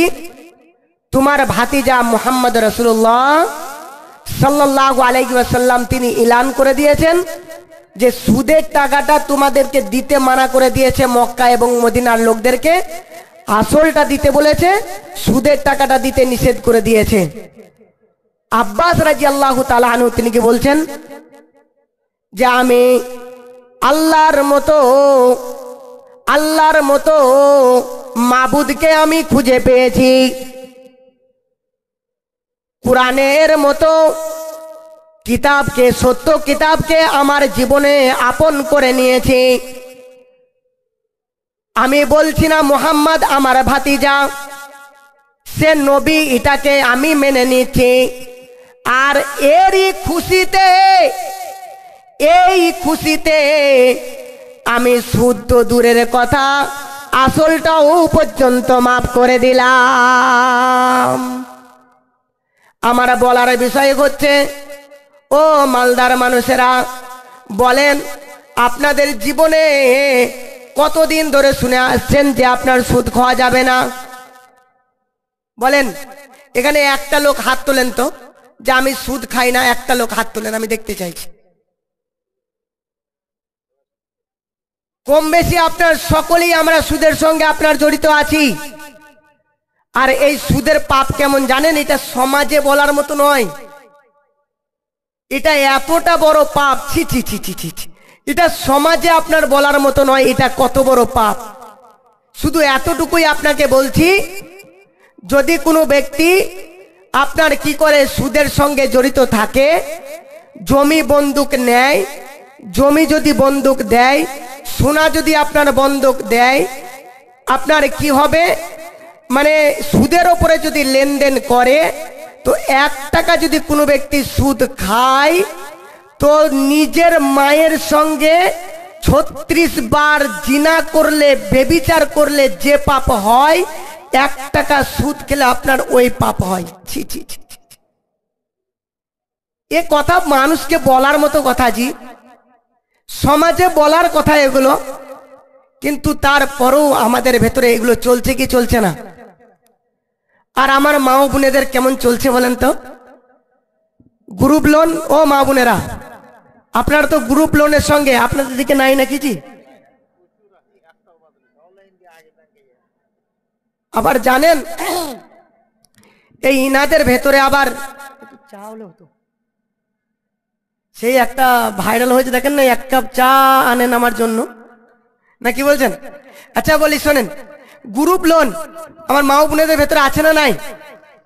ভাই জোরে বলেন না, না ভয় করছেন? সংখ্যায় বেশি আছে বলে ভয় করছেন। তো বলছি শোনেন, এই যে আপনার গ্রুপ লোন, শোনেন শোনেন, আপনি যেছেন জান বাপ, আবার একজনকে ডাকছেন। তো এই যে গ্রুপ লোন, এদের ভেতরে একজনকে আপনার ম্যাডাম বানানো হয় না, কি বলছেন? হ্যাঁ, ম্যাডাম বানানো হয় না? আর ওই ম্যাডামটা যে কি খুশি হয়, স্কুলে না গেই আমি ম্যাডাম। হ্যাঁ, 5 জন এসে যখন মানে পাশে বসে, তখন বলে ম্যাডাম আমি টাকাটা এনেছি। ও বলে ম্যাডাম আমার কিছুটা ধার আছে। তো এই ম্যাডামকে সম্পূর্ণ মানে ওই আপনার সমাজটাকে, মানে ওদের যে মানে একটা গ্রুপ থাকে, ওই গ্রুপটাকে আপনার কি করতে হয়, তাকে মানে সমস্ত সব কিছু জিনিসটা দেখে নিতে হয়। তো স্কুলে না গেই আপনার ম্যাডাম কত খুশি বলেন তো? কবরে যান আপনার ম্যাডাম বের করবে। আবার মা বোনেরা তো ওনারা তো বলবেন যে আমাদের দোষ নাই, আমাদের বাড়ির লোকটা বলে বলেই তো আনি, নাহলে তো আনতাম না, না কি বলছেন? একবার ঢোকেন কবরে, শুধু মারা যান, এতটুকু শুধু বলবো, একবার মারা যান, শুধু লম্বা হয়ে দেখেন একবার, শুধু মশলা বাঁটবে, কোনো কথা চলবে না। তো যেটা আল্লাহ তাবারাক ওয়া তাআলা বলছেন, ওই আব্বাসের মতো ঈমানটা আমি তোমার অন্তরের ভেতরে দেখতে চাইছি। একবার আনো আব্বাসের মতো ঈমানটা, একবার তোমরা নিয়ে আসো। আল্লাহ তাবারাক ওয়া তাআলা বলছেন, বিসমিল্লাহির রহমানির রহিম, ওয়া ইযা কিলা লাহুম আমিনু কামা আমানান নাস, তোমরা যদি ঈমান আনতে চাও তো ওই মানুষগুলোর মতো তোমরা ঈমান নিয়ে এসো। মদের ভাটি কার ঘরে ছিল? মদের ভাটি আব্দুর রহমান বিন আউফের ঘরে। সাহাবা ইকরামরা পালাক ক্রমে ক্রমে আপনার মদ খাওয়াতেন, পালাক ক্রমে ক্রমে মদ খাওয়াতেন। কিন্তু যেদিনকে আমার আল্লাহ তাবারাক ওয়া তাআলা বললেন হারামাল্লাহু খামরা, আল্লাহ তাবারাক ওয়া তাআলা যেদিন মদকে হারাম করে দিলেন, বন্ধুরে আমার সাহাবা ইকরামরা যত আপনার মদের ড্রাম ছিল, যত আপনার মদের জায়গা ছিল, তারা রাস্তাতে নিয়ে আসলো। রাস্তাতে নিয়ে আসার পরে আপনার ভেঙে দিল, ড্রামগুলোকে আপনার ফেলে দিল। বন্ধুরে আমার সেদিনকে মদের নগর বয়ে চলে গিয়েছিল। শুধু এই পর্যন্ত নয়, যারা কি করেছিল, আপনার মদ খেয়ে নিয়েছিল, তারা মুখের ভেতরে আঙুল ভরে দিয়ে আপনার উল্টিয়ে দিয়েছিল। এরই নামই হচ্ছে ঈমান। আল্লাহর নবী বলছে, আল্লাহ বলছেন, ও মালদার মানুষেরা, ওই ঈমানটা আমি একবার তোমাদের কাছে চাইছি। চাচা আপনার 2 টাকার খৈনি কিনেছে, খৈনি কেনার পরে চাচা খৈনি যে আপনি খাবো না বললেন, তা বলছে ও কথা বলি না বাপ, এই এই এই প্যাকেটটা খেয়ে নি দি, তারপর আর খাবো না, না কি বলছেন? তো এই যে আপনার হারাম এই জিনিসগুলো আমরা খাই, বিড়ি, জর্দা, গুল, খৈনি, গুটকা, এই যে জিনিসগুলো আমরা খাই, হারাম জিনিসগুলো, মাননীয় সুধী মণ্ডলী, আল্লাহর নবী তিনি বলছেন ওই সাহাবাদের মতো, আল্লাহ তাবারক ওয়া তাআলা বলছেন ওই সাহাবাদের মতো ঈমান নিয়ে এসো জি, যারা মানে শুনলো, শোনার সঙ্গে সঙ্গে আপনার মদগুলোকে ফেলে দিল। আর তুমি 4 আনার খৈনি তুমি ফেলতে পারছো না। একটা কথা খুব মনে পড়ে যায় জানেন, এনআরসির সময় আপনাদের দিকে সেই কাগজ নিয়ে দৌড়ে দৌড়ে বেড়াচ্ছিল নাকি, যখন এনআরসি হবে বলছিল, দৌড়ে দৌড়ে বেড়াচ্ছিল। তো আমাদের দিকে আমার একটা চাচার নাম হচ্ছে লাল চাঁদ। তো ওই চাচার আপনার চন্দ্রবিন্দুটা ওঠেনি, বুঝতে পেরেছেন? আসরের আজান হয়েছে, তো দেখছি চাচা কাগজ নিয়ে ছুটছে, জোরে রাজান আর মানে চাচা কাগজ নিয়ে ছুটছে। ও চাচা, চাচা তো ভাই, এই যাবি কোথায় রে ভাই? তা বলছে ভাই আর ও কথা বলিস না, আমার আধার কার্ডের চন্দ্রবিন্দুটা ওঠে নাই। তো বলার বিষয় হচ্ছে আল্লাহকে ডাক রে, ইমানটাকে আল্লাহর কাছে নিয়ে আয়, দেখ আল্লাহ ঠিক ব্যবস্থা করে দেবে। কিন্তু এ মুসলমান আল্লাহকে ছেড়েছে, ইমান ছেড়েছে, মসজিদ ছেড়েছে, মাদ্রাসা ছেড়েছে, বেঈমানি হালাতে এরা আপনার জিন্দগি করছে। তো আল্লাহ তাবারক ওয়া তাআলা এদেরকে তো মানে পিছে আপনার ঠিক বেজাদিকে চাপিয়ে দিয়ে এদেরকে আপনার সাইজটা করে নিয়ে আসবে। ভাই শোনেন, যেটা বলছিলাম নিষাদার দ্রব্যর ব্যাপারে কথা হচ্ছিল, যে মদ সাহাবা ইকরামরা ঢেলে দিলেন, ফেলে দিলেন। একটা বাস্তব ইমাম গাজ্জালি সম্ভবত ঘটনাটা লিখেছেন, মোবাইলে দেখেছিলাম অনেকদিন আগে। তো পাপ, নিষাদার দ্রব্য, প্রত্যেকটা পাপের আপনার মাথা। নিষাদার দ্রব্যের জন্য বলা হয়েছে প্রত্যেকটা পাপের আপনার চাবি। একটা গোডাউন আপনি খুলে দেন, খুলে দেওয়ার পরে আপনি ভেতরে দেখতে পাবেন কি মাল আছে। ঠিক অনুরূপ ভাবে নিষাদার দ্রব্য হচ্ছে আপনার প্রত্যেকটা পাপের চাবি। তো এই ঘটনাটা বলছে, আপনি শোনেন। ইমাম গাজ্জালি মানে লিখেছেন ঘটনাটা, যে একজন ব্যক্তি এমন এক জায়গায় গিয়ে পৌঁছিয়েছে যেখানে তিনাকে বলা হয়েছে যে 3টে পাপ করতে হবে, না হলে তাকে কতল করে দেওয়া হবে। কয়টা পাপ?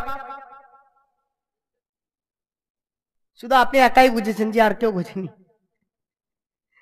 কয়টা পাপ ভাই? 3টা পাপ। তো 3টে পাপের ভেতরে একটা পাপ করতে হবে, না হলে কতল করে দেওয়া হবে। উনি ভাবলেন তাহলে কি 3টে পাপ? বলছে 1 নাম্বার হচ্ছে এখানে শুয়ারের গোশত আছে, তোমাকে খেতে হবে। 2 নাম্বার এখানে একটা মহিলা আছে, তার সঙ্গে জিনা ব্যভিচার করতে হবে। 3 নাম্বার তোমাকে মদ পান করতে হবে। 3টের ভেতরে একটা পাপ তোমাকে করতে হবে, নাহলে তোমাকে কতল করে দেওয়া হবে। জান বাঁচানো ফরজ, শিরক হলে না হলে করা যেত না। আল্লাহর নবী বলেছেন ওয়াইন কুতিলতা ওয়া হুররিকতা, যদি জ্বালিয়ে দেওয়া হয় শিরক করবে না, পুড়িয়ে দেওয়া হয় শিরক করবে না। কিন্তু এখানে তো জান বাঁচানো ফরজ, তাহলে কি করা যাবে? তো উনি মনে মনে চিন্তা করলেন, জীবনে কোনোদিন শুকুরের গোশত খাইনি, ওটা আমি খেতে পারবো না, খাবো না। আর আমি একজন ইমানদার মানুষ, আমি কোনো মেয়ের সঙ্গে আমি জিনা ব্যভিচার করতে পারবো না। তিনি কি করলেন? মদের বোতলটাকে আপনার হাতে তুলে নিলেন, মদের বোতলটাকে তুলে নিয়ে আপনার খেতে শুরু করলেন। মাননীয় সুধী মণ্ডলী, যখনই আপনার মদ থেকে পান করে নিলেন, সঙ্গে সঙ্গে ব্রেন তার কি হলো? খালাত মালাত হয়ে গেল, ব্রেন নষ্ট হয়ে গেল। সঙ্গে সঙ্গে ওই ব্যক্তিকে আপনার সুরের গোশত দেওয়া হলো সামনে, ওই ব্যক্তি আপনার চালিয়ে দিল, কারণ ব্রেন কাজ করে না। মাননীয় সুধী মণ্ডলী, যখন কোনো মানুষ সে যখন মদ খায়, তার শরীরের ভেতরে আপনার মনস্কামনা বেড়ে যায়, কাম শক্তি আপনার বেড়ে যায়। ওই ব্যক্তির সামনে একটা মেয়েকে উলঙ্গ করে নিয়ে আসা হলো, তার সঙ্গে সে জিনা ব্যভিচার করে নিল, তাহলে পাপ করলো কয়টা? সে বেছে নিয়েছিল কয়টা? একটা পাপ বেছে নিল, কিন্তু তার দ্বারাতে আপনার 3টা পাপ হয়ে গেল। মাননীয় সুধী মণ্ডলী, আমার বলার বিষয় হচ্ছে এইটাই, যে নিষাদার দ্রব্য আপনার যদি কোনো মানুষ সে যদি পান করে, আল্লাহর নবী বলছেন, আমি বলিনি, যে ওই ব্যক্তি লা ইয়াদখুলুনাল জান্নাহ, ওই ব্যক্তি জীবনে কোনোদিন জান্নাতে যাবে না। মাননীয় সুধী মণ্ডলী, তাহলে নিষাদার দ্রব্য আজই আপনাকে আমাকে এখানে বসে ত্যাগ করতে হবে, আজই ত্যাগ করতে হবে। নিষাদার দ্রব্য আমাকে আপনাকে পান করা চলবে না। এখানে যতগুলো মানুষ বসে আছেন, আপনাদেরকে আমি হাত তুলতে বলছি না, তবে মনে মনে নিয়ত করে নেন যে আজ থেকে আর জিন্দগিতে কোনোদিন আমি নিষাদার দ্রব্য পান করব না। আল্লাহ, আমি তোমার কাছে তওবা করছি। মাননীয় শ্রোতা মণ্ডলী, আল্লাহর নবী তিনি বলছেন যে 3 শ্রেণীর ব্যক্তির জন্য জাহান্নাম মানে জান্নাত হারাম। তার ভেতরে একটা হচ্ছে মুদমিনুল খামর, যারা নিয়মিতভাবে নেশাদার দ্রব্য পান করে। আল্লাহ তাবারক ওয়া তাআলা বলছেন, তোমরা যদি ঈমান আনতে চাও তাহলে আব্দুর রহমান বিন আউফের মতো ঈমান নিয়ে এসো। ওয়া ইদা কিলা লাহুম আমিনু কামা আমানান নাস। মাননীয় শ্রোতা মণ্ডলী, আর একটা ঘটনা আপনাদের সামনে আমি তুলে ধরবো, তারপরে তারপরে আমি শেষ করে দেবো ইনশাআল্লাহ। বলার তো আপনার বহুত কিছুই মানে চাইছে, কিন্তু দুইটা জিনিস পারছে না, এক হচ্ছে গলা আর দ্বিতীয়ত আপনাদের মন, দুটো আপনার চাইছে না, যার কারণে আপনারা উঠে যাবেন না। একটা মজার কথা বলে দিই, উঠবেন না। মজার কথাটা কি, একজন ব্যক্তি মনে মনে নিয়ত করেছে, মনে মনে নিয়ত করেছে যে আমার বাচ্চাটা অসুস্থ, তো যদি আমার বাচ্চার রোগটা ভালো হয়ে যায় তো আমি মসজিদে 1 কেজি মিষ্টি দেবো। তো ওই ব্যক্তির আপনার রোগটা ভালো হয় নাই, আমার মা ও বোনেদের ভেতরে বলছি কথাটা। তো একটা মা বোন নিয়ত করেছে আমার ছেলেটা অসুস্থ, যদি সুস্থ হয়ে যায় তাহলে আমি কি করব, মসজিদে 1 কেজি মিষ্টি দেবো। ঠিক আছে, রোগটা আপনার ভালো হয়নি, আল্লাহর কি নীলাখেলা, রোগটা ভালো হয়নি। উনি মনে মনে ভাবলেন মসজিদে নিয়ত করলাম ভালো হলো না, তাহলে যদি আমার ছেলের রোগটা ভালো হয়ে যায় মাদ্রাসাতে দেবো 1 কেজি মিষ্টি। তারপরেও আপনার রোগটা ভালো হলো না। এরপরে মনে মনে মেয়েটা রেগে গেছে, আমার মা ও বোনেদের রাগ একটু বেশি, মনে মনে একটু রেগে গেছে। রেগে যাওয়ার পরে বলে যদি আমার রোগটা আমার ছেলের ভালো হয়ে যায় শয়তানকে 1 কেজি মিষ্টি দেবো। আল্লাহর কি নীলাখেলা ভাই, রোগটা ভালো হয়ে গেছে। ওই ব্যক্তি, এটা হাদিস কোরআন নয় কিন্তু ভাই, আবার মনে করেন না যে হাদিস বলছি। তো এই যে বলছে শয়তানকে 1 কেজি মিষ্টি দিব, ও আর শয়তান খুঁজে পায় না। ভাই আপনাদের এখানে শয়তান আছে নাকি? আছে ভাই? আছে? দেখেন শয়তান আমি এক্ষুনি দেখাবো। তো ওই ব্যক্তি মনে মনে চিন্তা করছে যে তাহলে আমি শয়তানকে মানে খুঁজে পাচ্ছি না। আমার মতো একটা মৌলবি লম্বা মানে জুব্বা পরে যাচ্ছিল, দিয়ে বলছে যে ভাই আমি শয়তান খুঁজে পাচ্ছি না, আমাকে একটু শয়তানের সন্ধান দেবেন? তা বলছে হ্যাঁ দেব। 16 মাইলে জালসা হচ্ছে, ওখানে যাবে। যাওয়ার পরে যতক্ষণ বক্তৃতা দেবে দেখবে সব মানুষ বসে থাকবে, আর যখনই মানে চান্দার কথা বলবে, কালেকশনের কথা বলবে, দেখবে কিছু মানুষ সর্বের প্রথম উঠে যাবে। আর যে মানুষটা সর্বের প্রথম উঠে যাবে ওই হচ্ছে ইবলিসের চাচাতো ভাই, ওর হাতে মিষ্টিটা দিয়ে দেবে। ওই হচ্ছে সব থেকে বড় শয়তান। তা ভাই আমরা শয়তান হব না তো? বলি ইনশাল্লাহ। বলি ভাই আমরা শয়তান হব না তো? ইনশাল্লাহ বলেন। ইনশাল্লাহ। ভাই আপনারা এতক্ষণ যেখানে ধৈর্য ধরে দাঁড়িয়ে আছেন, আপনারা আর কিছুক্ষণ আপনারা বসে যান। ইনশাল্লাহ দেন আর না দেন আপনারা চুপচাপ বসে থাকবেন, এইটুকুই। আল্লাহ তাবারক ওয়া তাআলা বলছেন, বিসমিল্লাহির রহমানির রহিম, ইন্নাল্লাহা আশতারা মিনাল মুমিনিনা আনফুসাহুম ওয়া আমওয়ালাহুম বিআন্না লাহুমুল জান্নাহ। আমার আল্লাহ তাবারক ওয়া তাআলা বলছেন, আমি মুমিনের জান এবং মালকে ক্রয় করে নিয়েছি, বিআন্না লাহুমুল জান্নাহ, এর মানে হচ্ছে জান্নাতের বিনিময়ে। আমি আল্লাহ তাবারক ওয়া তাআলা মুমিনের জান এবং মালকে ক্রয় করে নিয়েছি, বিআন্না লাহুমুল জান্নাহ, জান্নাতের বিনিময়ে। এখন যদি কোনো মানুষ সে যদি জান্নাতকে পেতে চায়, এখন যদি কোনো মা সে যদি জান্নাতকে পেতে চায়, তাহলে আল্লাহ বলছেন যে বিআন্না লাহুমুল জান্নাহ, আমি তাদেরকে ক্রয় করে নিয়েছি কিসের বিনিময়ে? জান্নাতের বিনিময়ে। আরো এক জায়গাতে আল্লাহ তাবারক ওয়া তাআলা বলছেন, ওয়াইলুল লিকুল্লি হুমাযাতিল লুমাযা, ও এল জাহান্নাম ওয়াইলুল লিকুল্লি হুমাযাতিল লুমাযা, দুর্ভাগ্য ওই ব্যক্তিদের জন্য যারা কি করে, সামনাসামনি মানুষের অপমান করে এবং পেছনে গীবত করে করে মানুষকে অপমানিত করে। পেছনে আপনার গীবত করে, সামনে আপনার অপমান করে। ওয়াইলুল লিকুল্লি হুমাযাতিল লুমাযা আল্লাযী জামা মালাহু ওয়া আদ্দাদা, যারা মালকে গুনে গুনে গুনে গুনে রেখে দেয়, তারা মনে মনে চিন্তা ভাবনা করে যে এই মাল আমাকে বাঁচাবে। ওয়াইলুল লিকুল্লি হুমাযাতিল লুমাযা আল্লাযী জামা মালান ওয়া আদ্দাদা ইয়াহসাবু আন্না মালাহু আখলাদা কাল্লা লা ইউনবাযান্না ফিল হুতামা। কখনোই নয়, ওদের মাল ওদেরকে বাঁচাতে পারবে না, ওদেরকে হুতামা নামক জাহান্নামে নেওয়া হবে। কাদেরকে? যারা কি করবে? কৃপণতা করবে, বখিলতা করবে, দান করবে না, খয়রাত করবে না, আপনার চান্দা দেবে না, ওদেরকে আল্লাহ তাবারাক ওয়া তাআলা বলছেন ওদেরকে আমি হুতামা নামক জাহান্নামের ভেতরে নিক্ষেপ করব। ভাই এই জাহান্নাম থেকে বাঁচার জন্য একজন ব্যক্তি আসেন তো, মনে হয় যেন 50-1 লাখ টাকা সব দিয়ে দিয়েছে না, কি বলছেন? 50,000 টাকা আসেনি একটাও? জি 10,000 5,000 ওগুলোও আসেনি আজকে? কি কথা বলছেন ভাই?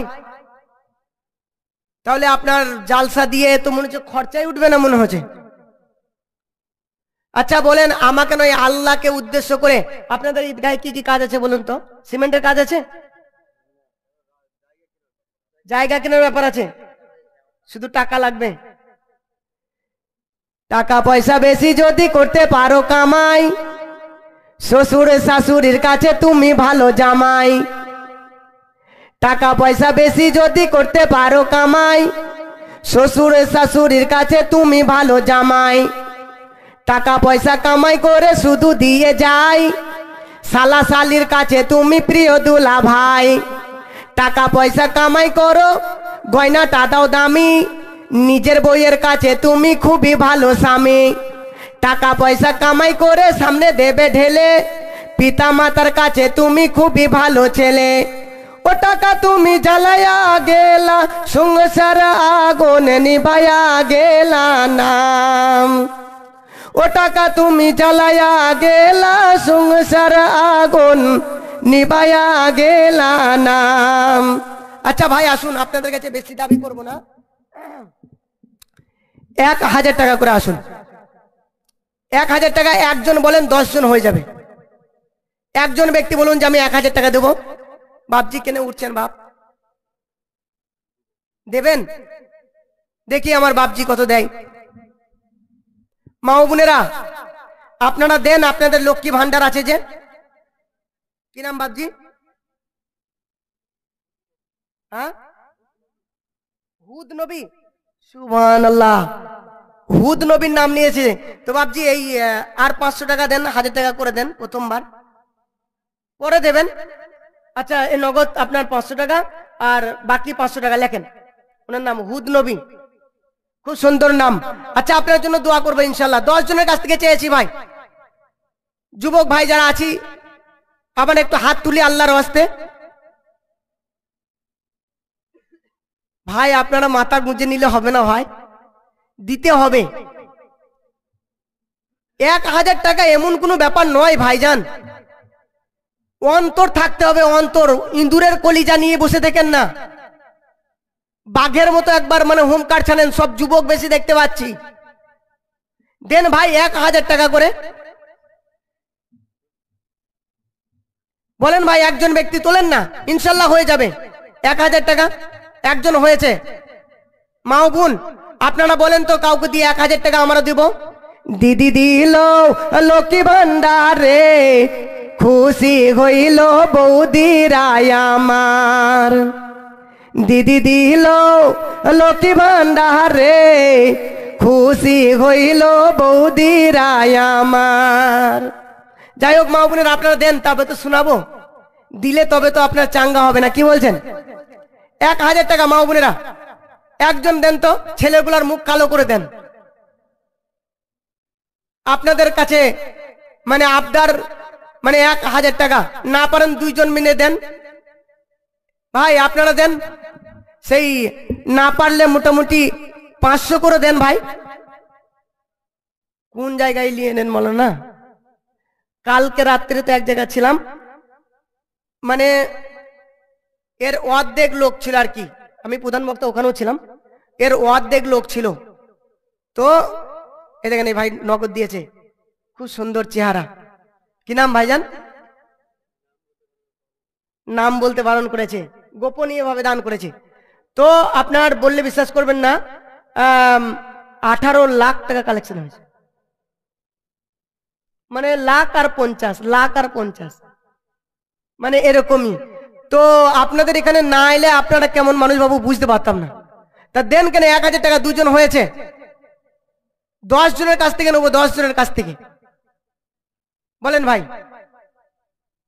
জাযাকাল্লাহু খায়রা ওয়া হাসানুল জাযা। এই ভাই দিয়েছেন আপনার 1020 টাকা। আল্লাহ এনার দানকে কবুল করে নেন। 10 জনের হবে, তারপরে আমি দোয়া দেবো ইনশাআল্লাহ, দোয়া দেবো। কই ভাই দেন, চট চট চট করে দেন। 10,000 যদি না দেন বাড়ি যাব না, আমিও বাড়ি যাব না, আপনাদেরকেও যেতে দেবো না, বসিয়ে রেখে দেবো।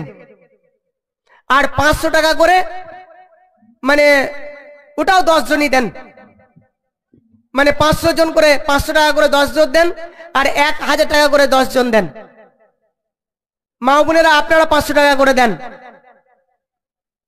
আপনারা টেনে চেপেছেন,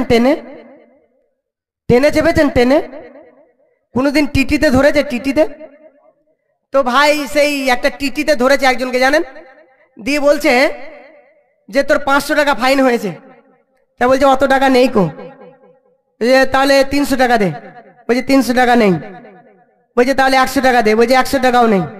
বলছে 50 টাকা দে। বলছে তাও নেই। বলছে 10 টাকা দে। বলছে তাও নেই।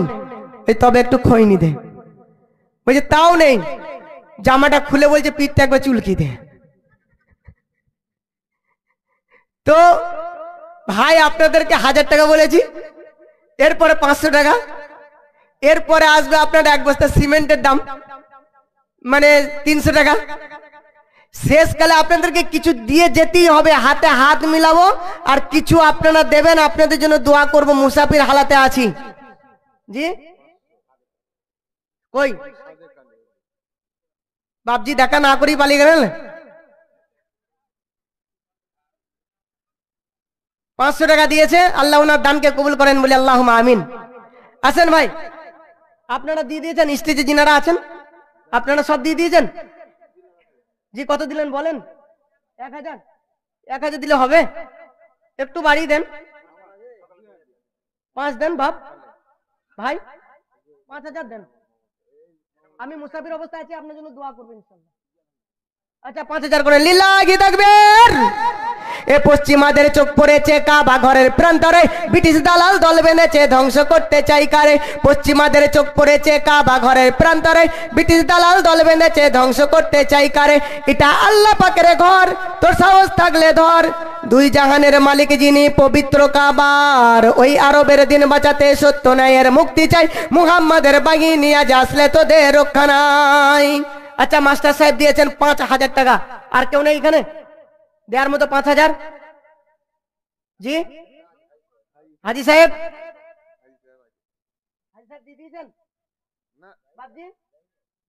বলেন আপনি ওনার সঙ্গে হয়ে যান মাস্টার সাহেবের, বেশি দাবি করিনি তো। বলেন এতগুলা লোক আছে, ইনশাল্লাহ দোয়া করবেন আপনার জন্য। আল্লাহ হাজ। তো আসেন যে একবার আপনার সঙ্গে হাত মিলাই, কাবা ঘরে আপনি হাত দিয়ে এসেছেন, আবার 2 বার। আসেন আসেন হাজি সাহেব, একবার হাতটা মিলাই। হাজি সাহেব একবার আসেন, আপনার হাতটা মিলাই। আচ্ছা কাসেম 500। ভাই ওঠেন না, আমি হাজি সাহেবের সাথে হাতটা মিলাই একবার। এই দেখেন হাজি সাহেবের কাবা ঘর হাত ছুঁয়ে এসেছে, চুমু দিলাম গো। এই হাত দিয়ে কাবা হাত, মানে কাবা ঘর ছুঁয়েছে, যার কারণে হাজি সাহেব আপনি 5000 টাকা বাপ মঞ্জুর হন। লিল্লাহি তাকবীর। আরে ভাই টাকাও দেবেন না, তকবীর দেবেন না? লিল্লাহি তাকবীর।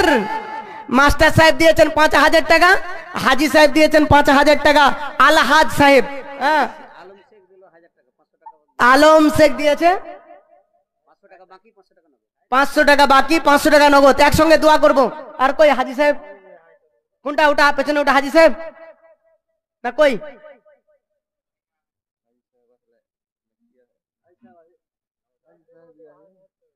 বলেন হাজি সাহেব কত বলবো আপনার?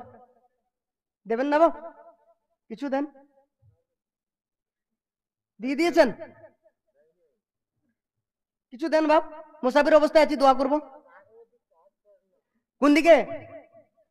বড় মাছ আমি যদি পাই, আমি ছোট মাছের দিকে তাকাবো রে ভাই। গাছ যদি আপনার বড় হয় ঝড় একটু বেশি নিতে হয় না, কি বলছেন? তো হাজি সাহেব উনি নিজের মুখে যেটা বলবেন আমি সেটাই মেনে নেব। বলেন হাজি সাহেব, একটু বলেন। কিছুই বলবেন না? চায়ের দোকানে বসে হাজি আর একজন 5,000 দিয়েছে বাবুল শেখ। জাযাকাল্লাহ, হায়াকাল্লাহ, বারাকাল্লাহ। আল্লাহ ওনার দানকে কবুল করে নেন, আল্লাহুম্মা আমিন। ভাই আর একজন দেন, 4 জন, তাহলে 20,000 টাকা হয়ে যাবে। বাবলু, বাবলু দিয়েছে। মাস্টার সাহেব দিয়েছেন 5,000, হাজি সাহেব দিয়েছেন 5,000, বাবলু সাহেব দিয়েছেন 5,000। আর একটা চাইছি আপনার 5,000-এর। আর নেই জি? এটাও হাজি সাহেব। আল্লাহু আকবার। কত হাজি জি? হাজি সাহেবের সঙ্গে হাত একবার মিলাই, আল্লাহ কাবা ঘর দেখাবেন কি দেখাবে না? বলেন হাজি সাহেব, আপনার কত করব? 1,000 টাকা নগদ, 4,000 টাকা বাকি। বাবজি মুসাফির অবস্থায় আছি, দোয়া করে দেবো গো। আচ্ছা বেশ, শুনেন বাপ, আমি মুসাফির অবস্থায় আরে 1,000 টাকা দিন। আজ কা কাম কাল পার না ডাল, আমরা ছোটবেলায় পড়েছিলাম জানেন। বেশ আর 500 টাকা দেন। ট্রেনের টিটির মতো হচ্ছে বাপ।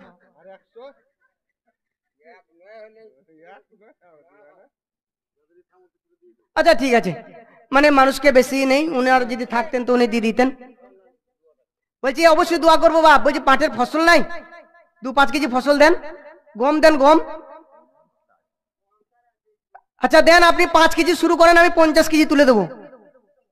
একবার পেছন ফিরে দেখেন বাপ, দিয়ে বলেন যে আমি 5 কেজি দিচ্ছি বা 10 কেজি। ভুট্টা লিল্লাহি তাকবীর, লিল্লাহি তাকবীর। হাজি সাহেব, হাজি সাহেব 10 কেজি কি দেবেন? গম দেবেন 10 কেজি। হাজি সাহেব উনি দিলেন মানে 1,000 টাকা এবং গম দিয়েছেন। তরিকুল 500 টাকা বাকি, লেখেন তরিকুল 500 টাকা বাকি। ভাই কত দিয়েছেন? 500। ও গো আল্লাহ দয়াময়ী, এ দানিদের দান সাদরে গ্রহণ করো তুমি রহমান। তুমি না করিলে গ্রহণ কে করিবে আর, তুমি অতি দয়াবান দয়ারি ভান্ডার। আমি তো জানি না কেসিয়ার সাহেবের অবস্থাটা, আপনারা ভালো জানছেন।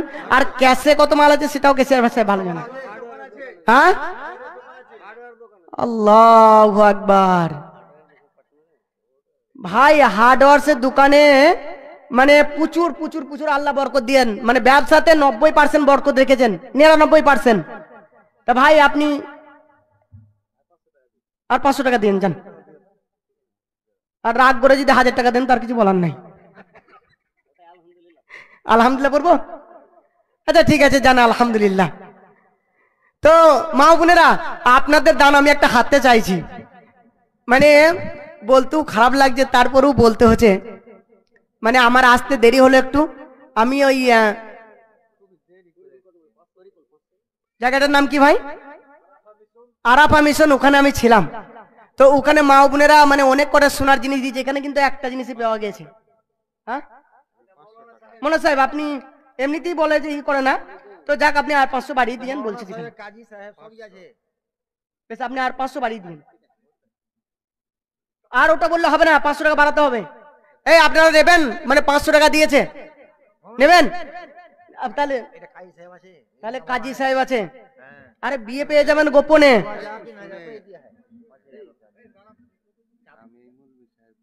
জি আপনি বাহিরে থাকেন, মানে শুধু বিয়ে পড়ানো নিয়ে ব্যস্ত। একটা রাত্রে বিয়ে পেলেই 5,000, না কি বলছেন? আর আমাদের বর্ধমানে সরকার সাহেব বলেছে বিয়ে দিয়ে দেবো, কেন্দ্রে মরে যাবি। হ্যাঁ, তো আপনি একটা বিয়ে পাবেন, 5,000 চলে আসবে। আপনি আর 500 টাকা বাড়ান, আর 500 টাকা লেখেন ওনার, আর 500 টাকা মঞ্জুর হন মৌলানা। সকলেই হয়েছে, আপনি কেন বাকি থাকবেন? আপনি তো তাহলে বুঝতে পারবেন আমি এলাকাটাতে শোনেন, আচ্ছা ভিক্ষা তার ফকির তার বাড়িতে যায় যার কাছে ভিক্ষা পায়, কি বলছেন? ফকির তারই বাড়িতে যায় যার বাড়িতে ভিক্ষা পায়। একটা ঘটনা বলি শোনেন। একজন ব্যক্তি জিন্দেগিতে ভিক্ষা দেয় না। ও মা দুটি ভিক্ষা দাও, মানে তাকে তাড়িয়ে দেয়। মা দুটি ভিক্ষা দাও, তাড়িয়ে দেয়। একদিন ওই ব্যক্তি কি করেছে, মানে গিয়ে বলছে মা ভিক্ষা দাও। বলছে প্রতিদিন তোমাকে তাড়িয়ে দিই তারপরও তুমি এসেছো। ওই মহিলাটা রাগী মহিলা ছিল। চুলাতে আপনার ওই ছাই তুলছে, ছাই বোঝেন তো, ওই চুলাতে ছাই তুলছে। ওই ছাইটা রাগের মাথায় নিয়ে গিয়ে বলছে যে মানে নাও।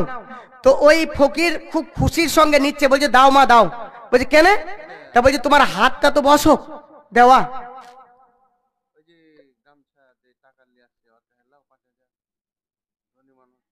তো জি, তো আপনি কিছুই দেন নাই? সে হারিকেলের পেছনটাই অন্ধকার না, কি বলছেন? কিয়ামতের আলামত এসে গেছে, তাই তো ঘরের নারী রাস্তায় নেমেছে। কিয়ামতের আলামত এসে গেছে, তাই তো ঘরের নারী রাস্তায় নেমেছে। মাছ বাজারে কথা বলে মাছওয়ালার সাথে, স্বামী তাগারে দাঁড়িয়ে আছে ব্যাগটা নিয়ে হাতে। মাছ বাজারে কথা বলে মাছওয়ালার সাথে, স্বামী তাগারে দাঁড়িয়ে আছে ব্যাগটা নিয়ে হাতে। স্বামী নিল ব্যাগটা টেনে, স্ত্রী দেয় টাকা গুনে। স্বামী স্ত্রীর যেন সেবক হয়েছে, কিয়ামতের আলামত এসে গেছে। কিয়ামতের আলামত এসে গেছে, তাই তো ঘরের নারী রাস্তায় নেমেছে। কিয়ামতের আলামত এসে গেছে, তাই তো ঘরের নারী রাস্তায় নেমেছে। ভাই কই দেন দেন দেন, মানে 500 টাকা করে আপনারা অনেকে বাকি আছেন আমি দেখতে পাচ্ছি। আচ্ছা ভাই, আপনারা প্রত্যেককেই যার কাছে যা আছে, 1টা 11 বাজছে, যার কাছে যা আছে, যার কাছে আছে তিনি দেবেন, আর যার কাছে নেই তিনার জন্য মাপ। আমি উঠে দাঁড়াবো, একটা গজল বলবো। আমি সত্যি করে বলছি, শুধু হাতটা মেলাবার জন্য মানে দাঁড়াচ্ছি। এরই ভেতরে আপনারা 10-20 যদি থাকে আপনারা দেবেন, আপনাদের জন্য দোয়া দেব, দিয়ে ইনশাল্লাহ মানে মজলিস মানে খতম করব। তাহলে আপনাদের কাছে আমি গজলটা বলছি, আমি উঠে দাঁড়াবো, আপনারা আসবেন আমার সঙ্গে মুসাফা করবেন। আমি মানে মুসাফির অবস্থায় আছি, প্রায় 200 কিলোমিটার রাস্তা মানে থেকে আমি এসেছি। আপনাদের জন্য দোয়া করব, মুসাফির অবস্থায় আছি, আপনারা উঠে আসবেন। যার কাছে যা আছে, নেই এমনি মুসাফা করবেন। আছে 10 টাকা 20 টাকা দেবেন, 1 টাকাও দেবেন। আমি দেখবো না যে আপনি কত দিয়েছেন, 1 টাকা আছে সেটাই আপনি দেবেন। আমার মা ও বোনেরা, যদি আপনাদের কাছে কিছু থাকে বাড়ি নিয়ে যেন না, আজকে আল্লাহর রাস্তায় দিয়ে যেন, শেষ দান মনে করে আপনারা দিয়েন। মানে এইটুকুই আপনাদের কাছে অনুরোধ। ভাই আমি আপনাদের সামনে একটা গজল বলছি, মানে গজলটা বলবো, আপনারা উঠবেন আমার সঙ্গে মুসাফা করবেন, তারপরে ইনশাল্লাহ একে একে আমরা ঘর যাব।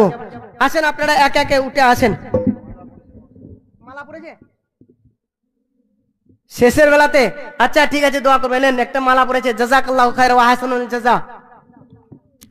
জাগো জাগো রে জাগো আজ মুসলিম নওজোয়ান, কেন বারে বারে আঘাত হানে ধর্মেতে তোমার। জাগো জাগো রে জাগো আজ মুসলিম নওজোয়ান, কেন বারে বারে আঘাত হানে ধর্মেতে তোমার। কি দোষ করেছি, কি দোষ করেছি বল গো সরকার বাহাদুর, মুসলমানদের প্রতি তুমি কেন হও এত নিষ্ঠুর। কি দোষ করেছি বল গো সরকার বাহাদুর, মুসলমানদের প্রতি তুমি কেন হও এত নিষ্ঠুর। কখনো বা মোদেরকে সন্ত্রাসবাদী বলে সাতাও, কখনো বা চুরির দায়েতে জেলে ভরে দাও। জাগো জাগো রে জাগো আজ মুসলিম নওজোয়ান, কেন বারে বারে আঘাত হানে ধর্মেতে তোমার। হতে পারে এই ভারতবর্ষ হিন্দুস্তানেরই মাটি, মুসলমানদের রক্ত দিয়ে ভারত বলো খাঁটি। ভারতে স্বাধীনে হাজার হাজার উলামায়ে, আমার মা বোনেরা দেবে তো, আমার মা বোনেরা দেবে, একটা একটা করে এনে দেন। আচ্ছা ভাই, ডাকে আম আছে, আপনার জিলাপি আছে, ডাক হবে ভাই, একটু দাঁড়িয়ে যান। জাগো জাগো রে জাগো, আছে মুসলিম নওজোয়ান, কেন বারে বারে আঘাত হানে ধর্মেতে তোমার। মুসলমানেরা কেউ কারো ধর্মেতে আঘাত করে না, তার মসজিদে হবে আজান, তুমি কেন করো মানা। জাগো জাগো রে জাগো, আছে মুসলিম নওজোয়ান। দেন ভাই আমাকে দেন, ভাই আমাকে দেন ভাই মাইক, এবার এইগুলো বন্ধ করেন, নালে মানে কি করেন। চাদর আছে কই? পেয়ারা আছে না? আচ্ছা এটা কত কি বলবো বলেন? এ দেখেন একদম টক টক করছে জি, মানে মনে হচ্ছে জান্নাত থেকে এসেছে। আচ্ছা এটা কত বলবো বলেন? এটা সরকারি ডাক জি, সরকারি ডাক। আচ্ছা 500 টাকা সরকারি ডাক, আপনার 500 বলেন। ওই জিলাপিটা দেন না, জিলাপি বর্ধমান নিয়ে যাবো জি, বলেন। মানে যে চেনে সে কেনে। এ দেখেন ভাই, বলেন বলেন কিছু তো একটা বলেন। এই দেখেন জিলাপি, এ দেখেন জিলাপি, আপনার গোটা বাড়ির ফ্যামিলি মিলে বসে খেতে হবে। বলেন জি। এ দেখেন দুই হাতে, এক হাতে জিলাপি আর এক হাতে আপনার পেয়ারা, খেলে হবে চেহারা। তো বলেন দুটো, এটা 500 এটা 500, দুটো মানে ডাক দেওয়া হয়েছে। বলেন কই ভাই কমিটির ভেতরে কে আছেন, আসেন তো, এই দুটো ধরেন।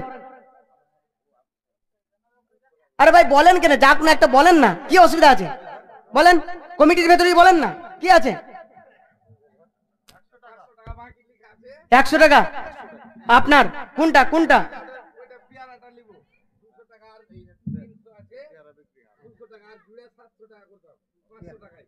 এটা 500 টাকায় আপনি নেবেন তাই তো পেয়ারাটা?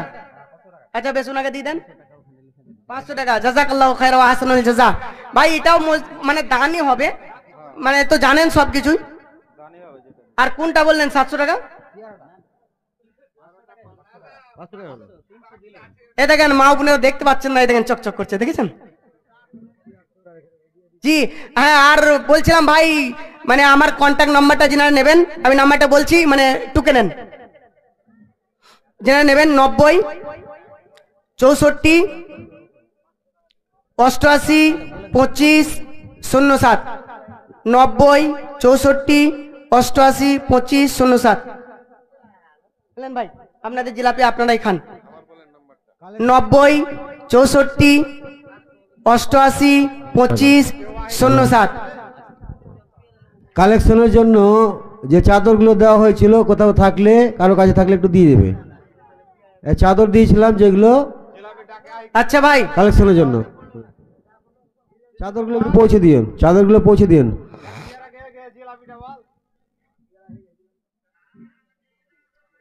আচ্ছা মানে ফোন করেন না, মানে আপনার নাম্বারটা নিয়ে রাখেন। আর বলেন ভাই তাড়াতাড়ি, মানে ওটা ডাকটা মানে তাড়াতাড়ি করেন। 100 থাকলো, 100 জিলাপি রে। জিলাপি 100। ও দেশের ভাই রে বল না কোথা যাই রে, একটু শান্তি বলো কোথায় গেলে পাই রে। ও দেশের ভাই রে বল না কোথা যাই রে, একটু শান্তি বলো কোথায় গেলে পাই রে। চারিদিকে শুনি শুধু নাই কিছু নাই রে, ও দেশের ভাই রে বল না কোথা যাই রে, একটু শান্তি বলো কোথায় গেলে পাই রে। পানির কলে পানি নাই তাতে কি আসে যায়, বিদ্যুতের খবর নাই উন্নতি জুয়ার বয়। পানির কলে পানি নাই তাতে কি আসে যায়, বিদ্যুতের খবর নাই উন্নতি জুয়ার বয়। 200 জিলাপি 200। জিলাপি 200 টাকা। বলেন কোন দিকে বুঝতে পারে না? জিলাপি 200 200 দে দাও 200 के वाहिरे यार रे মেয়েরাই নিয়ে নেবে, দাঁড়ান পুরুষগুলো ভাই তোমাদের টাকা নেই নাকি গো? ওই দেন 300, ওই দেন 300।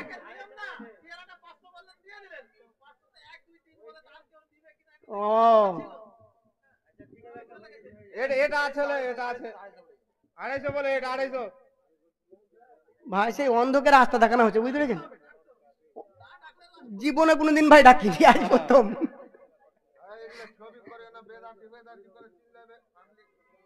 হ্যাঁ ভাই এগুলো বন্ধ করে দাও। 300। আচ্ছা আমার মা বোনেদের পক্ষ থেকে 300 টাকায় এসেছে জিলাপিটা। আচ্ছা আর কেউ নেবেন কি বলেন? দেন দেন, আমার মা বোনে খুব মানে শখ করে ডেকেছে, দিয়ে দেন। 100 লিখাও, 200। আচ্ছা ঠিক আছে। আচ্ছা মজলিস শেষের দোয়াটা পড়ি আমরা সকলেই। সুবহানাকা আল্লাহুম্মা ওয়া বিহামদিকা আশহাদু আল্লা ইলাহা ইল্লা আনতা আস্তাগফিরুকা ওয়া আতুবু ইলাইক। আচ্ছা হায়াত বাকি তো মুলাকাত বাকি, আবার হবে ইনশাআল্লাহ পরে। আসসালামু আলাইকুম ওয়া রাহমাতুল্লাহি ওয়া বারাকাতুহু।